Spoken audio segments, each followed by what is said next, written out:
ആരാധിക്കുമ്പോൾ വിടുതൽ, ആരാധിക്കുമ്പോൾ സൗഖ്യം, ഉറക്കെ ഉറക്കെ ആരാധിക്കുമ്പോൾ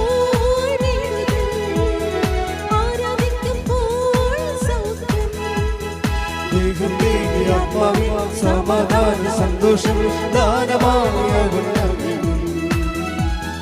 ദേഹം ദേഹി ആത്മാവി സമാധാന സന്തോഷം ദാനമായ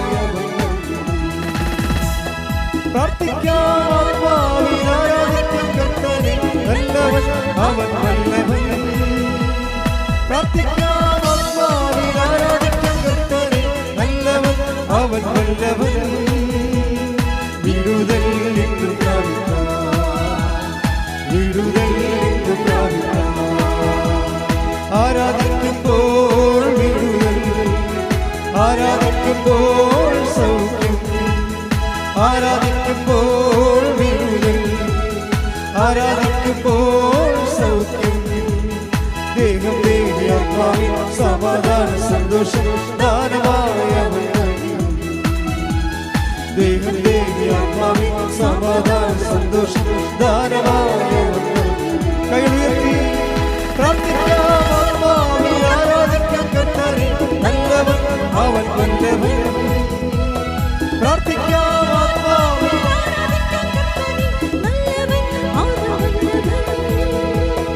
വിടുതൽ ഇന്ന് പ്രാപിക്കാം, വിടുതൽ ഇന്ന് പ്രാപിക്കാം, വിടുതൽ ഇന്ന് പ്രാപിക്കാം, വിടുതൽ ഇന്ന് പ്രാപിക്കാം, വിടുതൽ ഇന്ന് പ്രാപിക്കാം.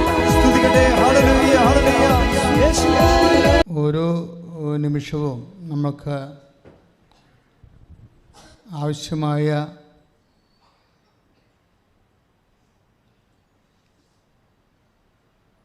ഒരു ശ്രദ്ധ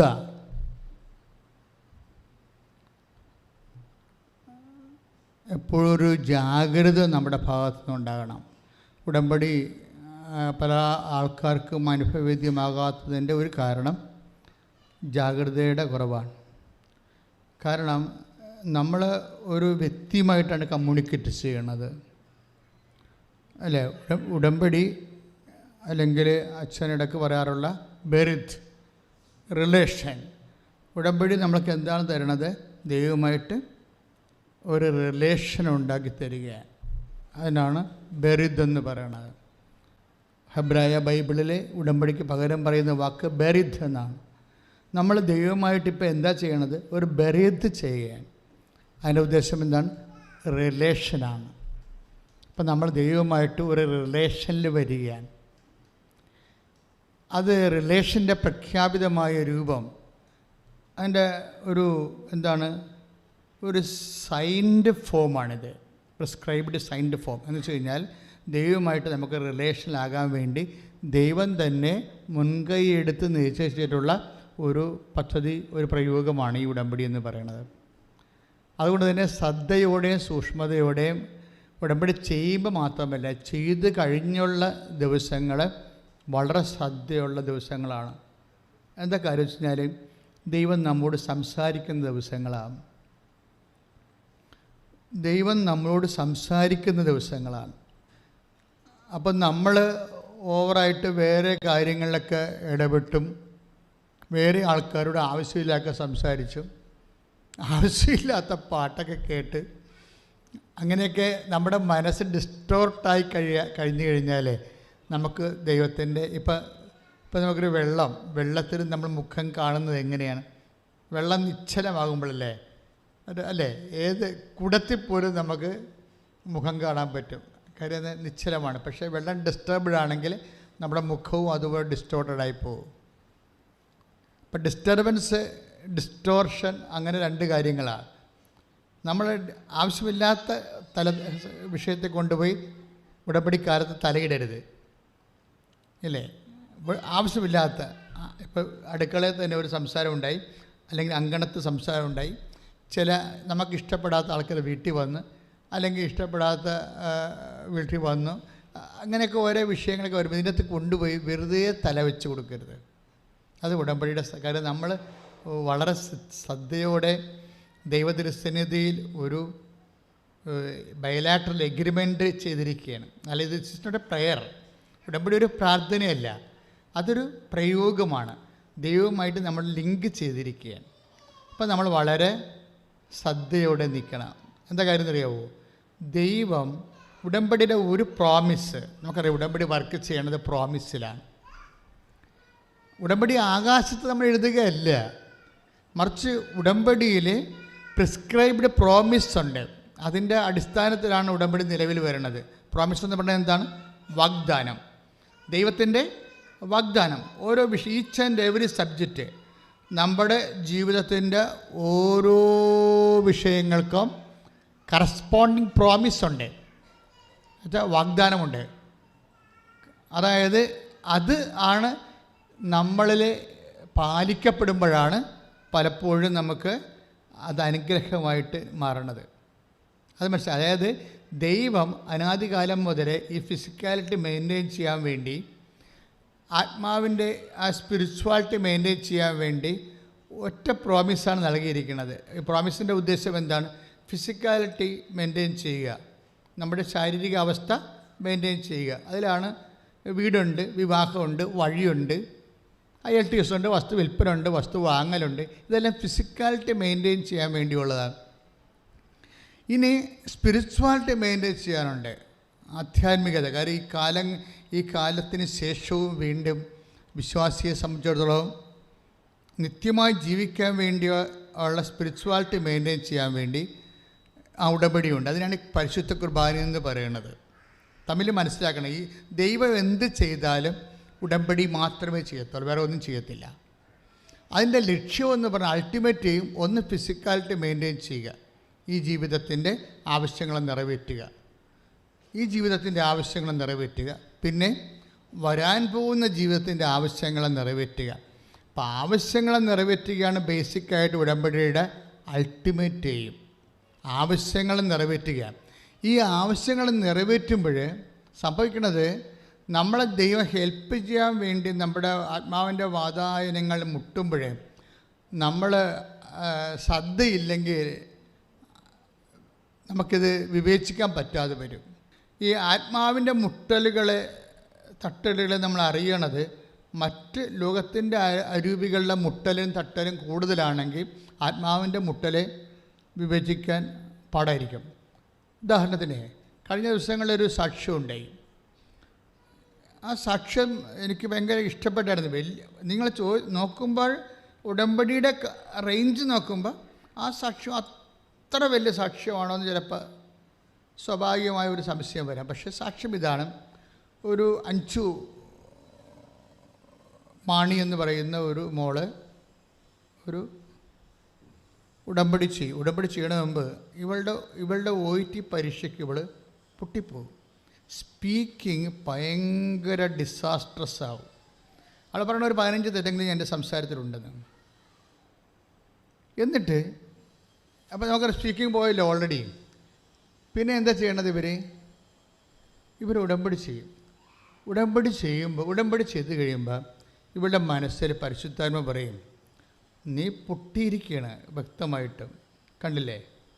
അപ്പോൾ ഇനി വേറൊരു പരീക്ഷ എഴുതുകയാണ് നിൻ്റെ ഓപ്ഷനുള്ളത് നിനക്ക്. പക്ഷെ നീ ഇത് റീവാലുവേഷന് കൊടുത്താൽ മതി. അതാണ് പ്രശ്നം. അപ്പോൾ അഞ്ചു പറയണത്, ബുദ്ധിയും ബോധമുള്ളവൻ ഒരിക്കലും ഇത് ചെയ്യത്തില്ല. കാര്യം ഞാനാണല്ലോ സംസാരിച്ചത്, ഞാനല്ലേ സ്പീക്ക് ചെയ്തത്. അതിൻ്റെ അകത്ത് കുറേ അധികം മിസ്റ്റേക്കുണ്ട്. ബുദ്ധിയും ബോധമുള്ള മല്ലൊരു 7,000 രൂപ 7,500 രൂപ മുടക്കി റീവാലുവേഷൻ കൊടുക്കുമോ? പക്ഷേ കർത്താവ് എന്നോട് പറഞ്ഞു റീവാലുവേഷന് കൊടുക്കാൻ. അവിടെ ബുദ്ധിയല്ല വർക്ക് ചെയ്യണത്. അവിടെ എന്താ വർക്ക് ചെയ്യണത്? വിശ്വാസമാണ് വർക്ക് ചെയ്യണത്. ബോധം പോലും അവിടെ വർക്ക് ചെയ്യുന്നില്ല. ഒരുപാട് ബുദ്ധിയും ബോധമുള്ളവൻ വെറുതെ 7,000 രൂപ മുടക്കിയിട്ട് അത് കൊടുക്കത്തില്ല. പക്ഷേ ഇവളുടെ ഉള്ളിൽ നിന്ന് സ്ട്രോങ് ആയിട്ട് ഒരു ഇൻസ്പിറേഷനാണ്. നീ പരീക്ഷയല്ല എഴുതേണ്ടത്, പുതിയ പരീക്ഷയിൽ എഴുതേണ്ടത്, റീവാലുവേഷൻ കൊടുക്കുക. 40 പോയിൻ്റാ മറ്റേ ഉണ്ടായിരുന്നത്. പക്ഷേ ആ സംഭവത്തിന് റീവാലുവേഷന് കൊടുത്തു കഴിഞ്ഞപ്പോൾ 10-15 മിസ്റ്റേക്കാണ് സ്പീക്കിങ്ങിൽ വന്നിരിക്കുന്നത്. അതിനെന്ത് കിട്ടിക്കണേ? റീവാലുവേഷൻ കൊടുത്തപ്പോൾ എന്താ ഉള്ള മാർക്ക് കൂടി പോകേണ്ടത് ആ കണക്കിന്.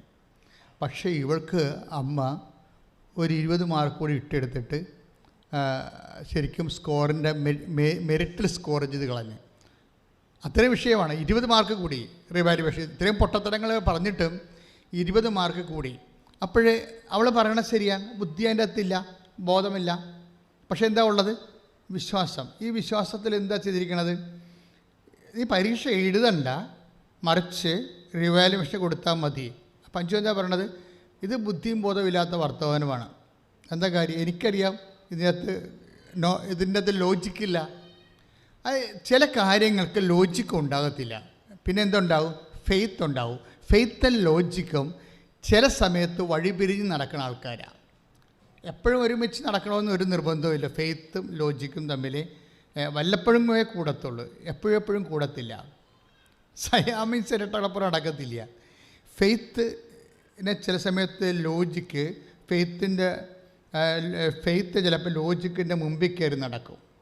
എന്ന് വെച്ച് കഴിഞ്ഞാൽ വിശ്വാസത്തിൻ്റെ യുക്തിയുടെ മുമ്പിൽ കയറി വിശ്വാസം നടക്കും. ഇങ്ങനെ ചില സമയത്ത്. പക്ഷേ ഇത് എപ്പോഴും നമുക്ക് വിവേചിക്കാൻ പറ്റും. ഇത് ഉടമ്പടി ചെയ്യുമ്പോൾ ഇത് നിനക്ക് റീവാലുവേഷനുമാണ് പോകണമെന്നുണ്ടെങ്കിൽ ഭയങ്കര ഇറസിസ്റ്റബിളായിട്ടുള്ള, നമുക്ക് പ്രതിരോധിക്കാൻ പറ്റാത്ത ഒരു ഉൾത്തള്ളൽ ഇങ്ങോട്ട് വരും. ഈ ഉൾത്തള്ളൽ ദൈവത്തിൻ്റെ ഒരു സ്വരമാണ്. ഇത് ശ്രദ്ധിക്കണമെങ്കിൽ നമുക്ക് ജാഗ്രത വേണം. പല ആൾക്കാരെ സംബന്ധിച്ചിടത്തോളം ഉടമ്പടിയിൽ ദൈവം സംസാരിക്കുന്നുണ്ട്, പക്ഷെ അവർക്ക് ജാഗ്രത ഇല്ല. അതാണ് പ്രശ്നം. ഉടമ്പടിയുടെ മെയിനായിട്ട് വരുന്ന ഞാൻ ഇപ്പോൾ മനസ്സിലാക്കിയ ഒരു സത്യം ജാഗ്രതയാണ്. ഒന്ന് പ്രാർത്ഥിച്ചേ. കർത്താവായ ദൈവമേ, ഉടമ്പടി എടുക്കുന്നതോടുകൂടി ഞാനും ദൈവവുമായി ഞാനും അങ്ങുമായി ഒരു വ്യക്തിപരമായ ബന്ധത്തിലേക്ക് എത്തിച്ചേരുന്ന ഈ ഉടമ്പടി കാലങ്ങളിലെ അങ്ങയുടെ മനസ്സിലുള്ളത് എനിക്ക് പകർന്നു തരുമ്പോൾ അത് ഗ്രഹിച്ചെടുക്കാനുള്ള ആത്മീയ ജാഗ്രതയാൽ എന്നെ അഭിഷേകം ചെയ്യണമേ. സ്തുതിക്കട്ടെ. ആരാധനയും സ്തുതിയും പുകഴ്ചയും ഉണ്ടായിരിക്കട്ടെ. പരമദിവ്യകാരുണ്യത്തിന് ആരാധനയും സ്തുതിയും പുകഴ്ചയും ഉണ്ടായിരിക്കട്ടെ. അപ്പൊ അഞ്ചു കേട്ട ഈ സ്വരം എവിടുന്ന് കിട്ടിയതാ? എവിടുന്ന് വന്നതാണ്? രണ്ട് ചോദ്യങ്ങൾ ഇപ്പോൾ വരുന്നുണ്ട്. എന്താണ് അഞ്ചു കേട്ട ഈ സ്വരം? നീ റിവാലുവേഷന് കൊടുക്കുക, പരീക്ഷ വീണ്ടും എഴുതുന്നതിനേക്കാളുപരി അഞ്ചു കേട്ട ഈ സ്വരം എവിടുന്ന് വന്നതാ? അതാണ് ഒരു ചോദ്യം. എങ്ങനെ വന്നതാണ്? രണ്ടാമത്തെ ചോദ്യം, എന്തുകൊണ്ട് വന്നതാണ്? ഇത് ഉടമ്പടി ചെയ്യുന്നവർ അറിയണം. കാര്യം ഇതൊരു ഓഫറിങ്ങിൻ്റെ ഭാഗമാണ് ഈ സ്വരം. ഇത് ദൈവത്തിൻ്റെ ഒരു ആദ്യകാലം മുതലേ ഉള്ള ഒരു വാഗ്ദാനത്തിൻ്റെ ഭാഗമാണ്. എന്താണ്? നിനക്ക് കൺഫ്യൂഷൻ ഉണ്ടാകുമ്പോൾ, നിനക്ക് കൺഫ്യൂഷൻ ഉണ്ടാകുമ്പോൾ ചില ആൾക്കാർ പറയും, അച്ഛാ ഒരു കൺഫ്യൂഷൻ ഉണ്ടെന്ന് പറയും. എന്താ? വിഷയം എടുക്കുന്നതിൽ കൺഫ്യൂഷൻ, ഗ്രൂപ്പ് എടുക്കുന്നതിൽ കൺഫ്യൂഷൻ. ഇപ്പോൾ ഗ്രൂപ്പ് സെലക്ഷൻ്റെ സമയമല്ലേ, അപ്പോൾ ഏത് ഗ്രൂപ്പാണ് എടുക്കേണ്ടതിനെക്കുറിച്ച് ചിലർ പറഞ്ഞ് മാത്സ് എടുക്കണം, ചിലർ പറഞ്ഞ് കൊമേഴ്സ് എടുത്താൽ മതി, ഇപ്പോൾ BCom MBA അങ്ങനെ പോകാൻ നിനക്ക്. അങ്ങനെ ഓരോരുത്തരും ഓരോ കാര്യം, ഓരോ കൂട്ടുകാരൊക്കെ ഓരോരോ വിഷയം പറയുമ്പോൾ നമ്മൾക്ക് എന്താ സംഭവിക്കുന്നത്? കൺഫ്യൂഷനാണ് ഉണ്ടാക്കുന്നത്. അപ്പോൾ കൺഫ്യൂഷൻ സ്വാഭാവികമായിട്ട് മനുഷ്യനെ ഉണ്ടാകുന്നതാണ്. ചിലപ്പോൾ ഒരു വിഷയം വരും, അപ്പോൾ കല്യാണം നടത്തണം, ആദ്യം കല്യാണം നടത്തണം, അതാ വീട് വെക്കണം, അതാ മകന് വിസയ്ക്ക് പൈസ കൊടുക്കണം, കൺഫ്യൂഷൻ. അപ്പോൾ മനുഷ്യൻ്റെ ജീവിതത്തിൽ കൺഫ്യൂഷൻ എന്നുള്ളത് പ്രീസപ്പോസ് ചെയ്തുകൊണ്ടാണ് ബൈബിൾ എഴുതിയിരിക്കുന്നത്. പറഞ്ഞ മനസ്സിലായില്ലേ? കൺഫ്യൂഷൻ എന്നുള്ളത് എന്ന് വെച്ച് കഴിഞ്ഞാൽ ഒരു തീരുമാനം എടുക്കാൻ പറ്റാത്ത അവസ്ഥ. സാധാരണ മനുഷ്യന്മാരുടെ ജീവിതത്തിൽ ഒരേ വെയിറ്റേജുള്ള 3 കാര്യങ്ങൾ ഒരുമിച്ച് വരുമ്പോൾ പ്രയോറിറ്റി അറിയാൻ പറ്റാത്ത അവസ്ഥ. ഒരേ വെയിറ്റേജുള്ള 3 കാര്യങ്ങൾ. ഇപ്പോൾ ഇന്ന് പെന്തക്കോസ്ത ദിവസം പരിശുദ്ധാത്മാവിനെ എന്തിനാണ് ദൈവം അലോട്ട് ചെയ്തിരിക്കുന്നത്? ഒന്നാമത് കൺഫ്യൂഷൻ മാറ്റാൻ വേണ്ടിയാണ്. പല പരിശുദ്ധാത്മാവിൻ്റെ പല ജോലികളുണ്ട്. അതിലൊന്ന് കൺഫ്യൂഷൻ മാറ്റുകയാണ്. എന്താ കാര്യം? ഇപ്പം അതാണ് ബൈബിൾ പറയണത്. നീ വലത്തോട്ടോ ഇടത്തോട്ടോ തിരിയുമ്പോൾ, എന്താ വെച്ചാൽ കാര്യം അങ്ങോട്ടും ഇങ്ങോട്ടും ചിന്തിക്കത്തില്ല മനുഷ്യൻ. നീ വലത്തോട്ടോ ഇടത്തോട്ടോ തിരിയുമ്പോൾ എന്താണ് വചനം? നിങ്ങൾ തന്നെ പറഞ്ഞു. എന്താ വചനം? ഐസയ 30:21. എന്താ വചനം? നീ എന്നിട്ട് ഏറ്റു പറഞ്ഞ നീ വലത്തോട്ടോ ഇടത്തോട്ടോ തിരിയുമ്പോൾ, നീ വലത്തോട്ടോ ഇടത്തോട്ടോ തിരിയുമ്പോൾ പിന്നിൽ നിന്ന് ഒരു സ്വരം കേൾക്കും. അപ്പോൾ നിങ്ങൾ ഓർക്കും ഇത് ഐസയാന്റെ കാലത്ത് നടക്കണ കാര്യമല്ല, ഇതൊരു പ്രസന്റ് കാര്യമാണ്. ഈ വചനത്തിന് ഉള്ളൊരു പ്രശ്നം എന്താണെന്നറിയാവോ? വചനം ഒരു എവർ പ്രസൻറ്റിലാണ് ഇത് പ്ലേസ് ചെയ്തിരിക്കുന്നത്. The placement of word of God is in ever presence. Ever presence എന്ന് പറഞ്ഞാൽ ഹിസ്റ്റോറിക്കൽ പ്രസൻസിലാണ് ഇത് വർക്ക് ചെയ്യണത്. അതിന് പാസ്റ്റില്ല, വചനത്തിന്. എന്നുവെച്ചാൽ ഭൂതം എന്ന് പറഞ്ഞൊരു ഡയമെൻഷനില്ല. പിന്നെന്താണ്?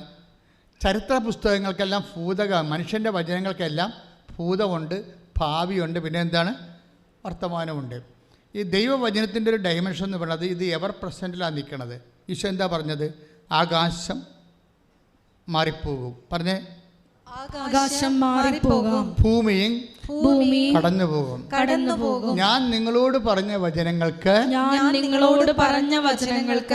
മാറ്റമില്ല. എന്താ കാര്യം? അത് എവർ പ്രസന്റിലാണ്. ആകാശം എന്ന് പറഞ്ഞാൽ എന്താണ്? ടൈം. ആകാശം മീൻസ് ആകാശത്തല്ലേ സൂര്യൻ നിൽക്കണത്. സൂര്യനെ ചുറ്റിട്ടല്ലേ ഗ്രഹങ്ങളൊക്കെ എല്ലാം കറങ്ങുകയും സ്വയം കറങ്ങുകയും ഒക്കെ ചെയ്യണത്. ഇങ്ങനെ time after all it is A metaphysical subject അല്ലേ? ടൈം എന്ന് പറയുന്നത് ഒരു ഫിസിക്സിൻ്റെ സബ്ജക്റ്റ് അല്ല. ടൈം, ഊർജ്ജം ഒരു ഫിസിക്സിൻ്റെ സബ്ജക്റ്റാണ്. പക്ഷേ ടൈം ഒരു ഫിസിക്സിൻ്റെ സബ്ജക്റ്റ് അല്ല, അത് മെറ്റാഫിസിക്സിൻ്റെ സബ്ജക്റ്റാണ്. അതിന് അരിസ്റ്റോട്ടലാണ് പറയുന്നത് കറക്റ്റായിട്ട് കാര്യങ്ങൾ. എന്താണ് time? It's the measurement of movements. ഒരു മൂവ്മെൻറ്റ്സിൻ്റെ ഏകകമായിട്ടാണ് ഈ സമയം. വെച്ചാൽ ഈ പ്രപഞ്ചത്തിൽ നടന്നുകൊണ്ടിരിക്കുന്ന ചലനത്തിൻ്റെ ഏകകമായിട്ടാണ് സമയം വരുന്നത്. അപ്പോൾ ഈശോ എന്താ പറഞ്ഞത്? ഈ പ്രപഞ്ചത്തിൻ്റെ ചലനമെന്ന് പറയുന്നത്, ആകാശം എന്ന് പറഞ്ഞ ആ ടോട്ടാലിറ്റിയിൽ ഈ പ്രപഞ്ചത്തിൽ നടക്കുന്ന ചലനം, ആകാശം കടന്നു പോകുന്ന പറയണത്. കടന്നു പോകും. കാലം ഇങ്ങനെ മാറി മാറി വരത്തില്ലേ? ഓരോരോ കാലം മാറത്തില്ലേ ഇല്ലേ? വർഷകാലത്തിലേക്ക് നമ്മൾ പ്രവേശിക്കുകയാണ്, കാലം മാറുകയാണ്. അപ്പോഴിങ്ങനെ ഈശോ പറഞ്ഞ ആകാശം മാറും, കാലം മാറും, പിന്നെന്താണ്? ഭൂമിയും കടന്നു പോകും, സമയം, സ്ഥലമൊക്കെ മാറും. സ്ഥലം മാറും. ഇപ്പം കർത്താവിൻ്റെ കാലത്ത് ഈ കലവൂരില്ല. എറാസ്തനസിൻ്റെ പഴയ ഭൂപടങ്ങൾ നോക്കിയാൽ ആലപ്പുഴ ഇല്ല അതിൻ്റെ അകത്ത്. കൊല്ലം മുതൽ മയ്യഴി വരെയുള്ള സ്ഥലങ്ങൾ വീതിയിൽ കരയില്ല. എറാസ്തനസിൻ്റെ കപ്പലോട്ടങ്ങൾ നടക്കുന്ന തൃപ്പൂണിത്തുറയിലാണ് കരയുള്ളത്. അതങ്ങനെ കോട്ടയം വഴി കുമരകം വഴിയാണ് പോണത് കടലേ. കോട്ടയം വഴിയാണ് കർത്താവിൻ്റെ കാലത്ത് 2000 കൊല്ലം മുമ്പ് ഇല്ല. അപ്പോൾ ഭൂമി മാറി. ആ 2000 കൊല്ലത്തിന് ശേഷമാണ് ഈ ഭൂമി വെച്ചിരിക്കണേ.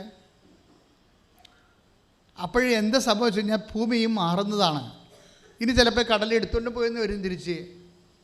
ഉപഗ്രഹത്തിൻ്റെയൊക്കെ ചിത്രങ്ങൾ ഈ പ്രദേശത്തുള്ളത് നമ്മൾ പരിശോധിക്കുമ്പോൾ കടൽ കരയേക്കാൾ പൊങ്ങി നിന്നിട്ട് ഈ കരഭൂമികളെല്ലാം ഇങ്ങനെ തുണ്ട് തുണ്ടായിട്ട് എന്തോ പന്ത് ഇങ്ങനെ വെള്ളത്തിൽ പൊങ്ങി കിടക്കണ പോലെ തോന്നുന്നുണ്ട്.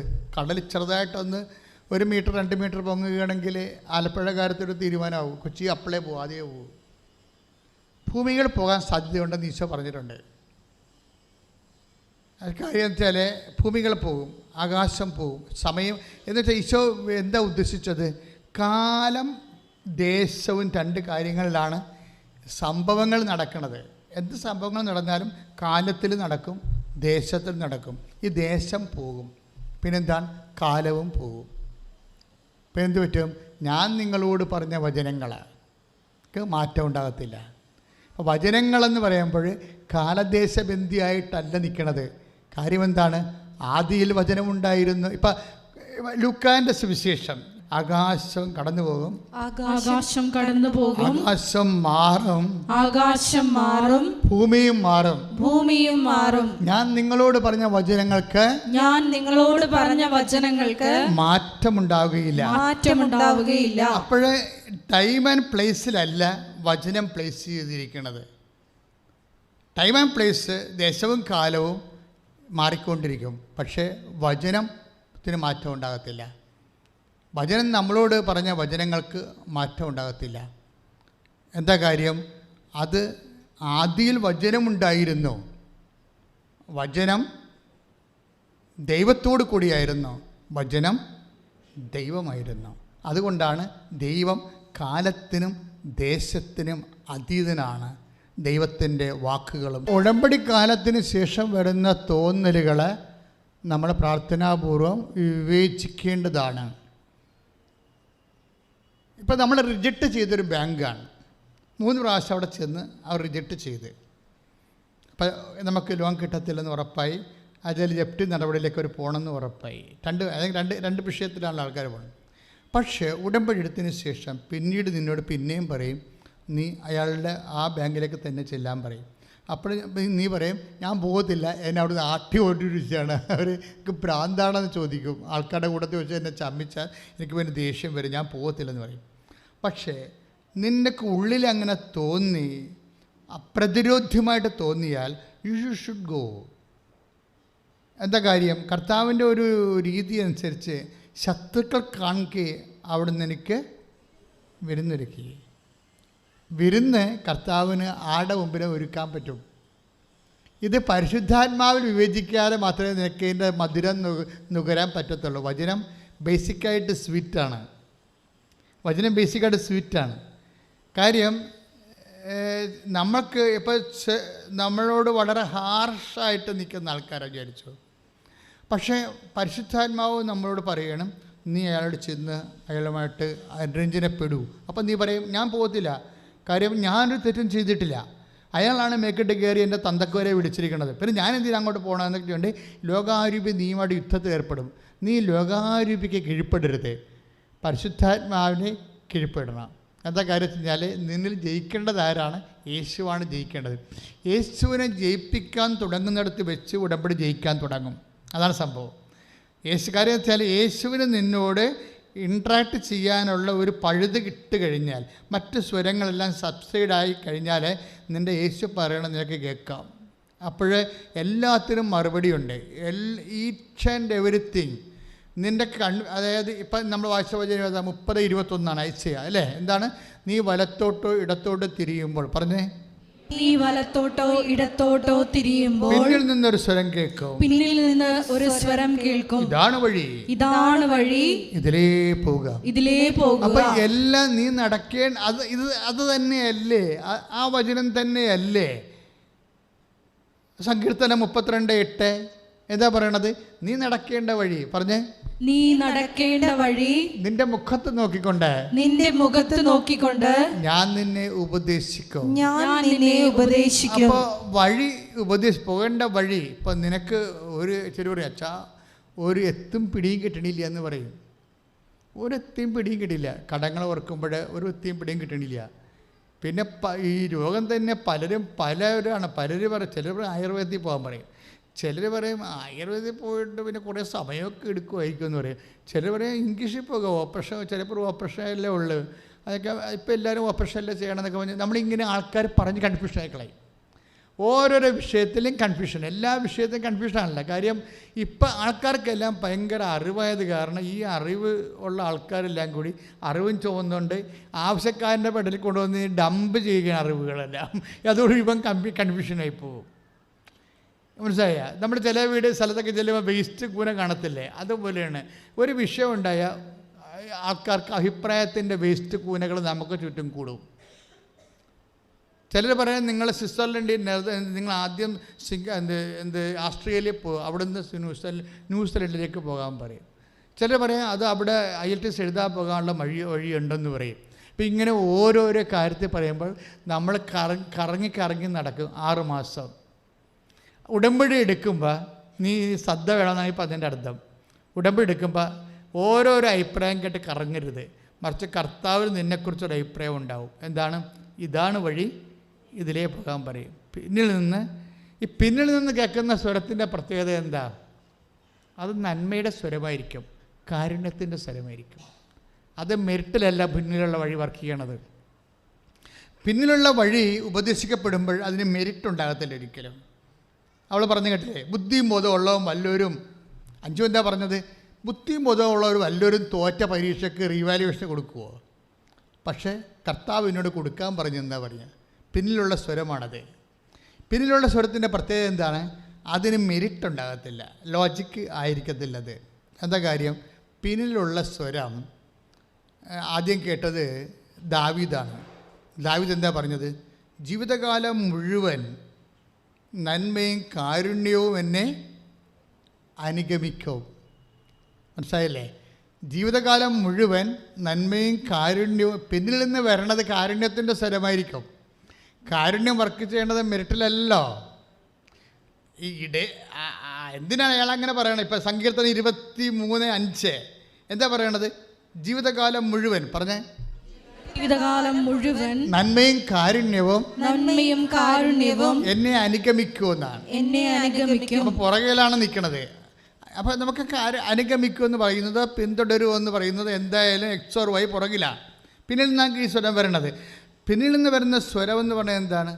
പിന്നിൽ നിന്ന് വരുന്ന ജീവിതകാലം മുഴുവൻ നന്മയും കാരുണ്യവും എന്നെ പിന്തുടരുമെന്ന് പറയുന്നത്. നന്മയുടെ സ്വരമാണ്, കാരുണ്യത്തിൻ്റെ സ്വരമാണ്.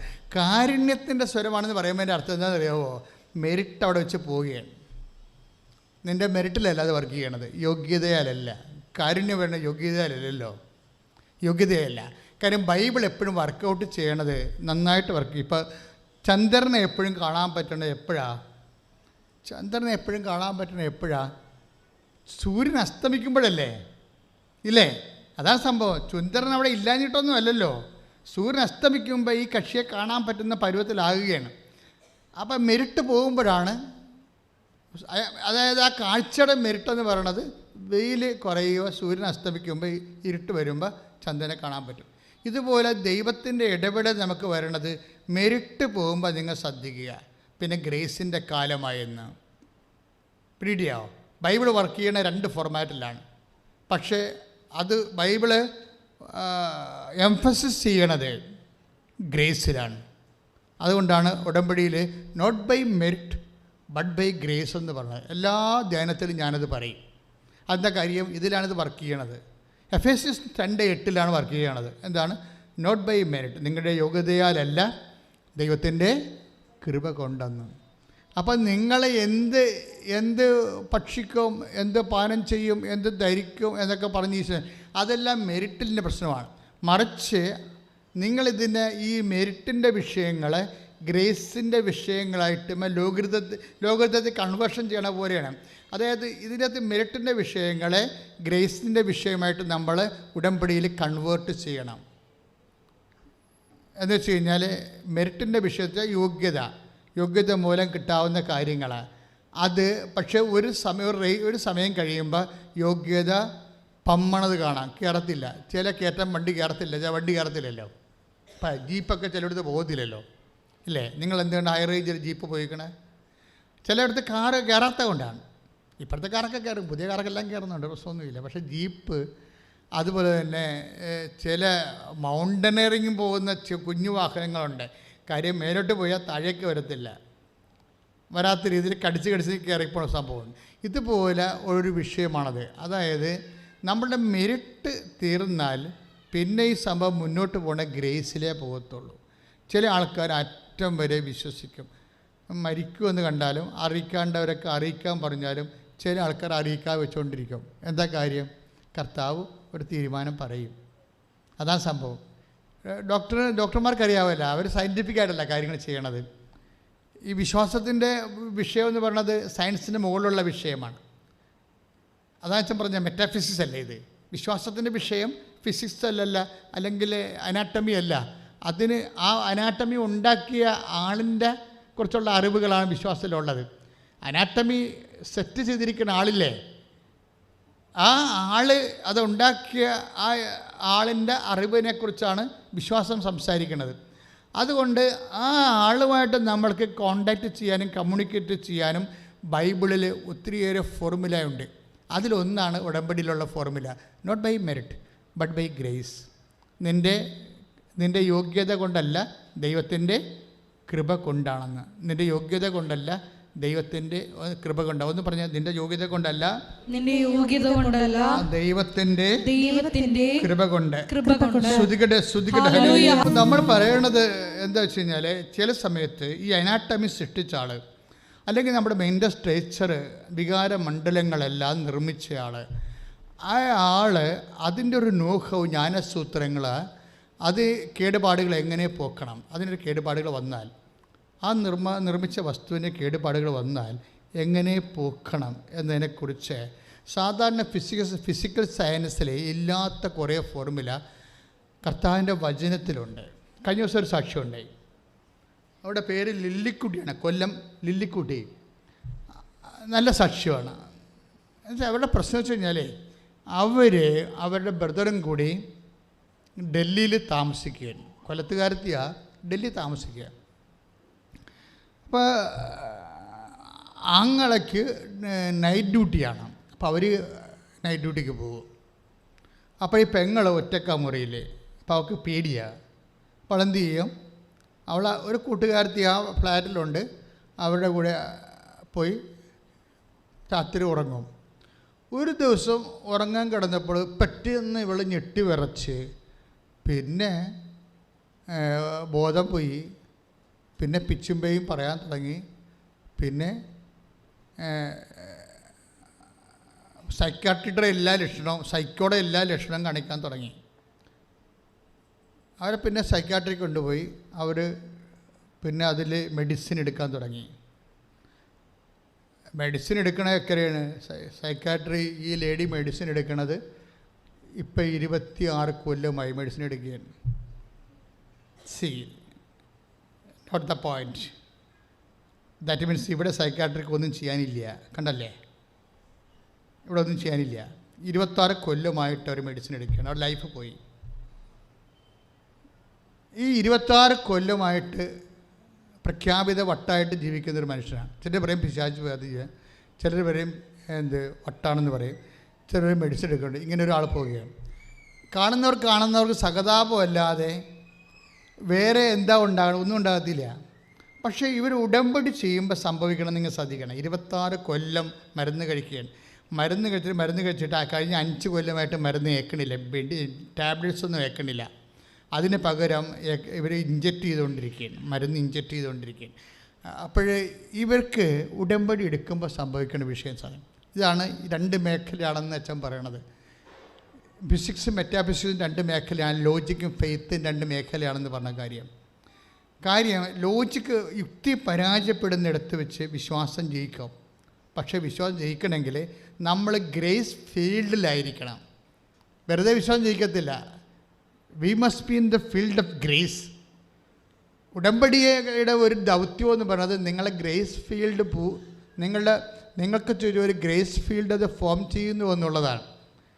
എന്നുവെച്ചാൽ ഒരു പ്രസാദപരത്തിൻ്റെ ഒരു മേഖല മേഖലയിലേക്ക് നിങ്ങളെ ഒരു വ്യക്തിയെ കൂട്ടിക്കൊണ്ടു പോകുന്നു. ഇപ്പോൾ ഇവർക്ക് എന്താ സംഭവിച്ചിരിക്കുന്നത്, ഇതിൻ്റെ അകത്ത് ഉടമ്പടിക്കാശ്രൂപം. ഇവർക്ക് ഹിഡിനെസ് ഉണ്ട്, ഡിപ്രഷനുണ്ട്, എല്ലാ പരിപാടിയും, എല്ലാ പണ്ടാരമുണ്ട്. മാനസിക രോഗികൾക്കുണ്ടാകുന്ന എല്ലാവിധ പ്രശ്നങ്ങളും ഇവർക്കുണ്ട്. ഉറക്കമില്ല, ഭക്ഷണം കഴിക്കുമ്പോൾ ബോഡി ചീർക്കുന്നു, പിന്നെ ഹിഡിനെസ്, ആരോടധികം കോണ്ടാക്റ്റ് ഇല്ല, ഇൻട്രോവർട്ട്, പലതരത്തിലുള്ള മാനസിക വൈകല്യങ്ങളാണ്. പക്ഷേ ഉടമ്പടി കാശ്രൂപം എടുത്തിട്ട് പിറ്റേ ദിവസം ഉടമ്പടി കാശ്രൂപം എടുത്തിട്ട് ഇവർ കൊന്തയിൽ അവർക്കങ്ങനെ തോന്നി. അത് തോന്നൽ തോന്നൽ കണ്ടാ പിറ്റേ ദിവസം ഉടമ്പടി എടുക്കാൻ പോയി. നീ വലത്തോട്ടോ ഇടത്തോട്ടോ തിരിയുമ്പോൾ എന്താ സംഭവിക്കണത്, പിന്നിൽ നിന്നൊരു സ്വരം കേൾക്കും. ഒരു സ്വരം ഇവർ കേൾക്കുകയാണ്. എന്താണ്? ഇതാണ് വഴി, ഇതിലേ പോവുക. ഇവരെന്താ സ്വരം കേട്ടത്? ഇവർ ഓർത്തത് ആ ഉടമ്പടി കാശ്രൂപം എടുത്ത് കൊന്തയിലിട്ടിട്ട് കഴുത്തിലിടുക. സിമ്പിളായിട്ടൊക്കെ സ്വരം, ഒരു തോന്നലാണത്. ആ ഉടമ്പടി കാശ്രൂപം എടുത്തിട്ട് അത് കൊന്തയിലിട്ടിട്ട് കഴുത്തിലിടുക. ഇവർ കഴുത്തിലിട്ടതായിട്ട് അവർക്ക് ഓർമ്മയുണ്ട്. പിന്നെ സംഭവിക്കണത് കഴുത്തിലിട്ടതും പെട്ടെന്ന് പെട്ടസ് തല്ലി ഒരു പവർ ഇവരിൽ നിന്ന് ഇറങ്ങിപ്പോവും. അതോടുകൂടി ഇവർ ഓക്കെയാവും. പെട്ടെന്നായി സംഭവം. അവർ സാക്ഷ്യം കേൾക്കാൻ നമുക്ക് കഴിഞ്ഞ ആഴ്ചയിട്ടുണ്ട്, സാക്ഷിയിട്ടുണ്ട് അല്ലേ, കണ്ടില്ലേ നിങ്ങൾ? അതായത് ഉടമ്പടി കാശ്രൂപം ശരീരത്തിൽ തൊട്ടതും പെട്ടെന്നൊരു ശക്തി എന്നെ പറിച്ചോണ്ടെന്ന രീതിയിൽ എന്നിൽ നിന്ന് ഇറങ്ങിപ്പോയെന്ന്. 26 കൊല്ലത്തിന് ശേഷം ആ സ്ത്രീ സൗഖ്യപ്പെടി വിടുതൽ പ്രാപിക്കുകയാണ്. ശ്രദ്ധിക്കട്ടെ. ഹല്ലേലൂയ. പരിശുദ്ധ പരമദിവ്യകാരുണ്യത്തിന് ആരാധനയും സ്തുതിയും പുകഴ്ചയും ഉണ്ടായിരിക്കട്ടെ. അപ്പോൾ ഒരു പോസ്റ്റ് ഉടമ്പടി പീരീഡിനെ കുറിച്ചാണ് ഞാൻ സംസാരിക്കണത് അല്ലേ. പോസ്റ്റ് ഉടമ്പടി പീരീഡുകൾ, കവനന്റ് പീരീഡ്, ഉടമ്പടി എടുത്തതിന് ശേഷം ഉണ്ടാകുന്ന മനോമണ്ഡലങ്ങളിൽ തെളിയുന്ന ഓരോ അണ്ണുരണങ്ങളെക്കുറിച്ച് നിങ്ങൾക്ക് സൂക്ഷ്മതയുള്ളവരായിരിക്കണം. കാര്യം നിൻ്റെ രക്ഷയുടെ മാർഗമാണ്. അത് നിൻ്റെ മെരിറ്റിലല്ല വർക്ക് ചെയ്യണത്, ഗ്രേസിലാണ്. പിന്നിലുള്ള സ്വരമാണ് 23:5. നമ്മൾ 30:21 ഐസയ 30:21 നീ ഇടത്തോട്ടോ വലത്തോട്ടോ തിരിയുമ്പോൾ നിനക്ക് കൺഫ്യൂഷൻ ഉണ്ടാകുമ്പോൾ നീ ചെന്ന് പെട്ടിരിക്കുന്നു എന്ന് തോന്നുമ്പോഴേ കർത്താവിൻ്റെ സ്വരം കേൾക്കും. എന്താണ്? ഇതാണ് വഴി, ഇതിലേ പോവുക. അങ്ങനെ പോയി കഴിയുമ്പോൾ ഉണ്ടാകുന്ന സംഭവം എന്താണ്? ആ പിന്നിൽ നിന്ന് വരുന്ന സ്വരം എന്താണെന്നാണ് പറയണത്? ജീവിതകാലം മുഴുവൻ നന്മയും കാരുണ്യവും നിൻ്റെ പിന്നാലെ വരും. മനസ്സിലായില്ലേ? ആ വചനം അതല്ലേ? പിന്നിൽ നിന്ന് വരണത് എന്താണ്? പിന്നിൽ നിന്ന് വരണത് എന്താണ്?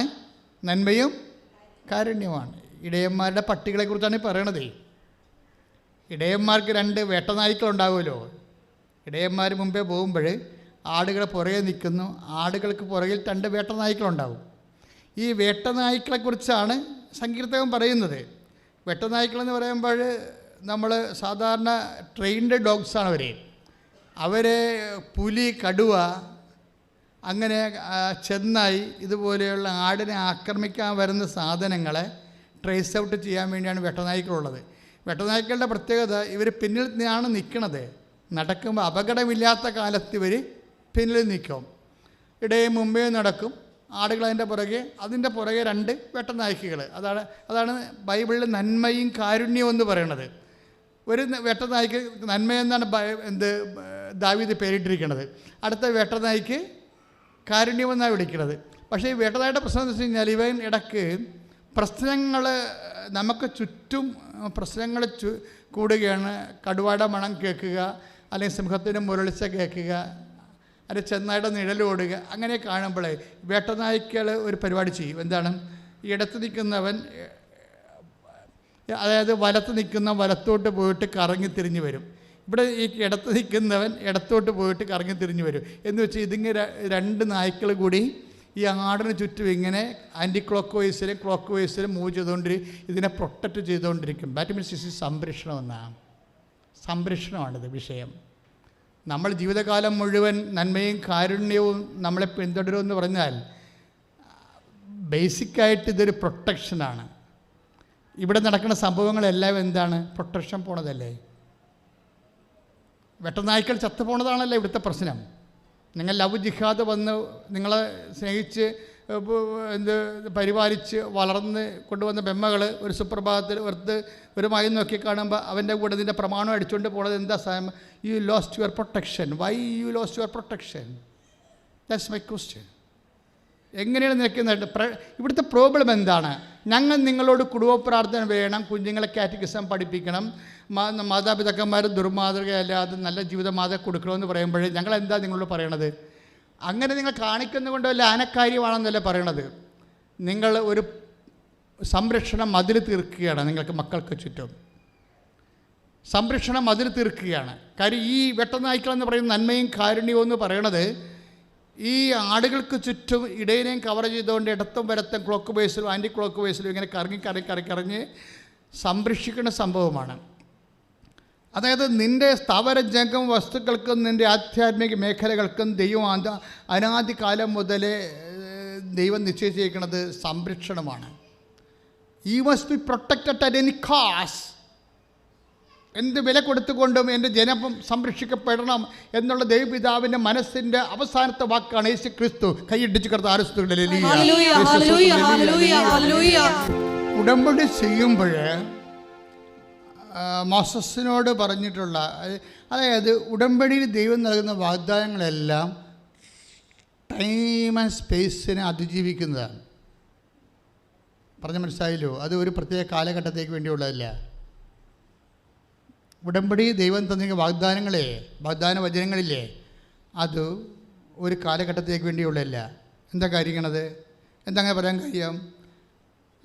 അത് ലുക്ക 21:34. എന്താണ്? ആകാശം കടന്നു പോകും, ഭൂമിയും മാറിപ്പോവും, ഞാൻ നിങ്ങളോട് പറഞ്ഞ വചനങ്ങൾക്ക് മാറ്റമില്ല. അപ്പോൾ മാറ്റമില്ല എന്ന് പറയുമ്പോൾ അത് വർത്തമാനകാലത്തിലല്ല, അത് ഭൂതകാലത്തിലല്ല എന്നാണ്. ഇപ്പം ജോഷുവയോട് എന്താ ദൈവം പറഞ്ഞത്? ശക്തന് ഉടമ്പടി കഴിഞ്ഞപ്പോൾ ജോഷുവയോട് എന്താ ദൈവം പറഞ്ഞത്? ശക്തനും ധീരനുമായിരിക്കുക. പറഞ്ഞേ, ശക്തനും ധീരനുമായിരിക്കുക, ഞാൻ നിന്നോട് കൂടെ വരും. ഞാൻ നിന്നോട് കൂടെ വരും. അതാണ് ജോഷുവ 1:9. ജോഷുവ 1:9. എന്താ പറയണത്? ശക്തനും ധീരനുമായിരിക്കുക. പറഞ്ഞേ, ശക്തനും ധീരനുമായിരിക്കുക. ശക്തനും ധീരനുമായിരിക്കുക. ശക്തനും ധീരനുമായിരിക്കുക. ഞാൻ നിന്നോട് കൂടെ വരും. ഞാൻ നിന്നോട് കൂടെ വരും. ഇത് ഓഫറിങ്ങിൻ്റെ ഭാഗമാണ്. ഇത് പ്രോമിസിലുള്ളതാണ്. ഒരു വ്യക്തി ദൈവമായിട്ട് ഉടമ്പടി ചെയ്യുമ്പോൾ അവന് കിട്ടുന്ന പാക്കേജിൽ ഒരാളാണ് ദൈവം തന്നെ. എന്താണ്? ഞാൻ നിൻ്റെ കൂടെ വരും. ഞാൻ നിൻ്റെ കൂടെ വന്നിട്ട് എന്ത് ചെയ്യണതാണ്? ഞാൻ എൻ്റെ ആടുകൾക്ക് മുമ്പേ നടക്കും. എപ്പോഴും മുമ്പേ നടക്കുക, അല്ലേ? അതാണ് 10:4. ജോഷുവ 1:9 യോഹന്നാൻ 10:4 കണക്ട് ചെയ്യേണ്ടത്. എന്താണ്? നിനക്ക് വഴി കാട്ടാൻ വേണ്ടിയാണ് ദൈവം നിൻ്റെ മുമ്പേ നടക്കുന്നത്. അതേസമയം തന്നെ ഈ നന്മയും കാരുണ്യം എന്ന് പറയുന്ന വെട്ടനായ്ക്കളെ ഇടയൻ്റെ അനുചരന്മാരായിട്ട് ആടുകൾക്ക് വലം വെച്ചും ഇടം വെച്ചും ഇതിനെ സംരക്ഷിച്ചു കൊണ്ടേയിരിക്കും. അത് വിശ്വാസ ജീവിതം ഒരു സംരക്ഷണമാണെങ്കിൽ ആ സംരക്ഷണം 100% ഉറപ്പ് വരുത്തുന്ന ഒരേ ഒരു പ്രാർത്ഥനാ രൂപമാണ് ഉടമ്പടി പ്രാർത്ഥന. ശ്രദ്ധിക്കട്ടെ, ഹല്ലേലൂയ. ഈ വിഷയത്തെക്കുറിച്ച് ആഴമായ ഒരു ബോധ്യം കിട്ടാൻ വേണ്ടി പ്രാർത്ഥിക്കണം. അച്ഛൻ പറയുന്നത് ഒരു സബ്ജക്റ്റാണ്, നിങ്ങൾക്ക് ബോധ്യം കിട്ടേണ്ടത് വേറൊരു സബ്ജക്റ്റാണ്. അച്ഛൻ പറയുന്ന ഒരു സബ്ജക്റ്റാണ്, പക്ഷേ നിങ്ങൾക്ക് ബോധ്യം കിട്ടേണ്ടത് വേറെ ഒരു സബ്ജക്റ്റാണ്. എന്താ കാര്യം? അങ്ങനെ പറയാൻ കാര്യം വെച്ച് കഴിഞ്ഞാൽ ആർക്കത് ആഴമായിട്ട് വിശ്വസിക്കാൻ പറ്റുന്നുവോ അവന് മാത്രമാണ് അത് അനുഭവേദ്യമാകണത്. ഇവിടെയാണ് ഇതിൻ്റെ ഡൈക്കോട്ടമി വർക്ക് ചെയ്യണത്. വചനം സത്യമായതുകൊണ്ട് നിങ്ങൾക്കത് അനുഭവവേദ്യമാകണമെന്ന് നിർബന്ധമില്ല. വചനം സത്യമായത് നിങ്ങൾക്ക് അനുഭവവേദ്യമാണെങ്കിൽ വചനം അക്സെപ്റ്റ് ചെയ്യാനുള്ള റിസെപ്റ്റിവിറ്റി നിങ്ങൾക്കുണ്ടാകണം, സ്വീകാര്യത. അവിടെയാണ് പ്രോബ്ലം വരുന്നത്. അതൊരു പ്രോബ്ലമാണ്, അത് ചികിത്സിക്കേണ്ട വിഷയമാണ്. കഴിഞ്ഞ ദിവസങ്ങളിൽ മേരി ഗ്രേസ് എന്ന് പറഞ്ഞ ഒരു മോള് സാക്ഷ്യം പറഞ്ഞു. മേരി ഗ്രേസിൻ്റെ പ്രശ്നം മേരി ഗ്രേസിന് ട്രാൻസ്ഫറാണ്. അതാണ് വിഷയം. ഇപ്പോൾ ട്രാൻസ്ഫർ അവൾക്ക് ഉൾക്കൊള്ളാൻ പറ്റത്തില്ല.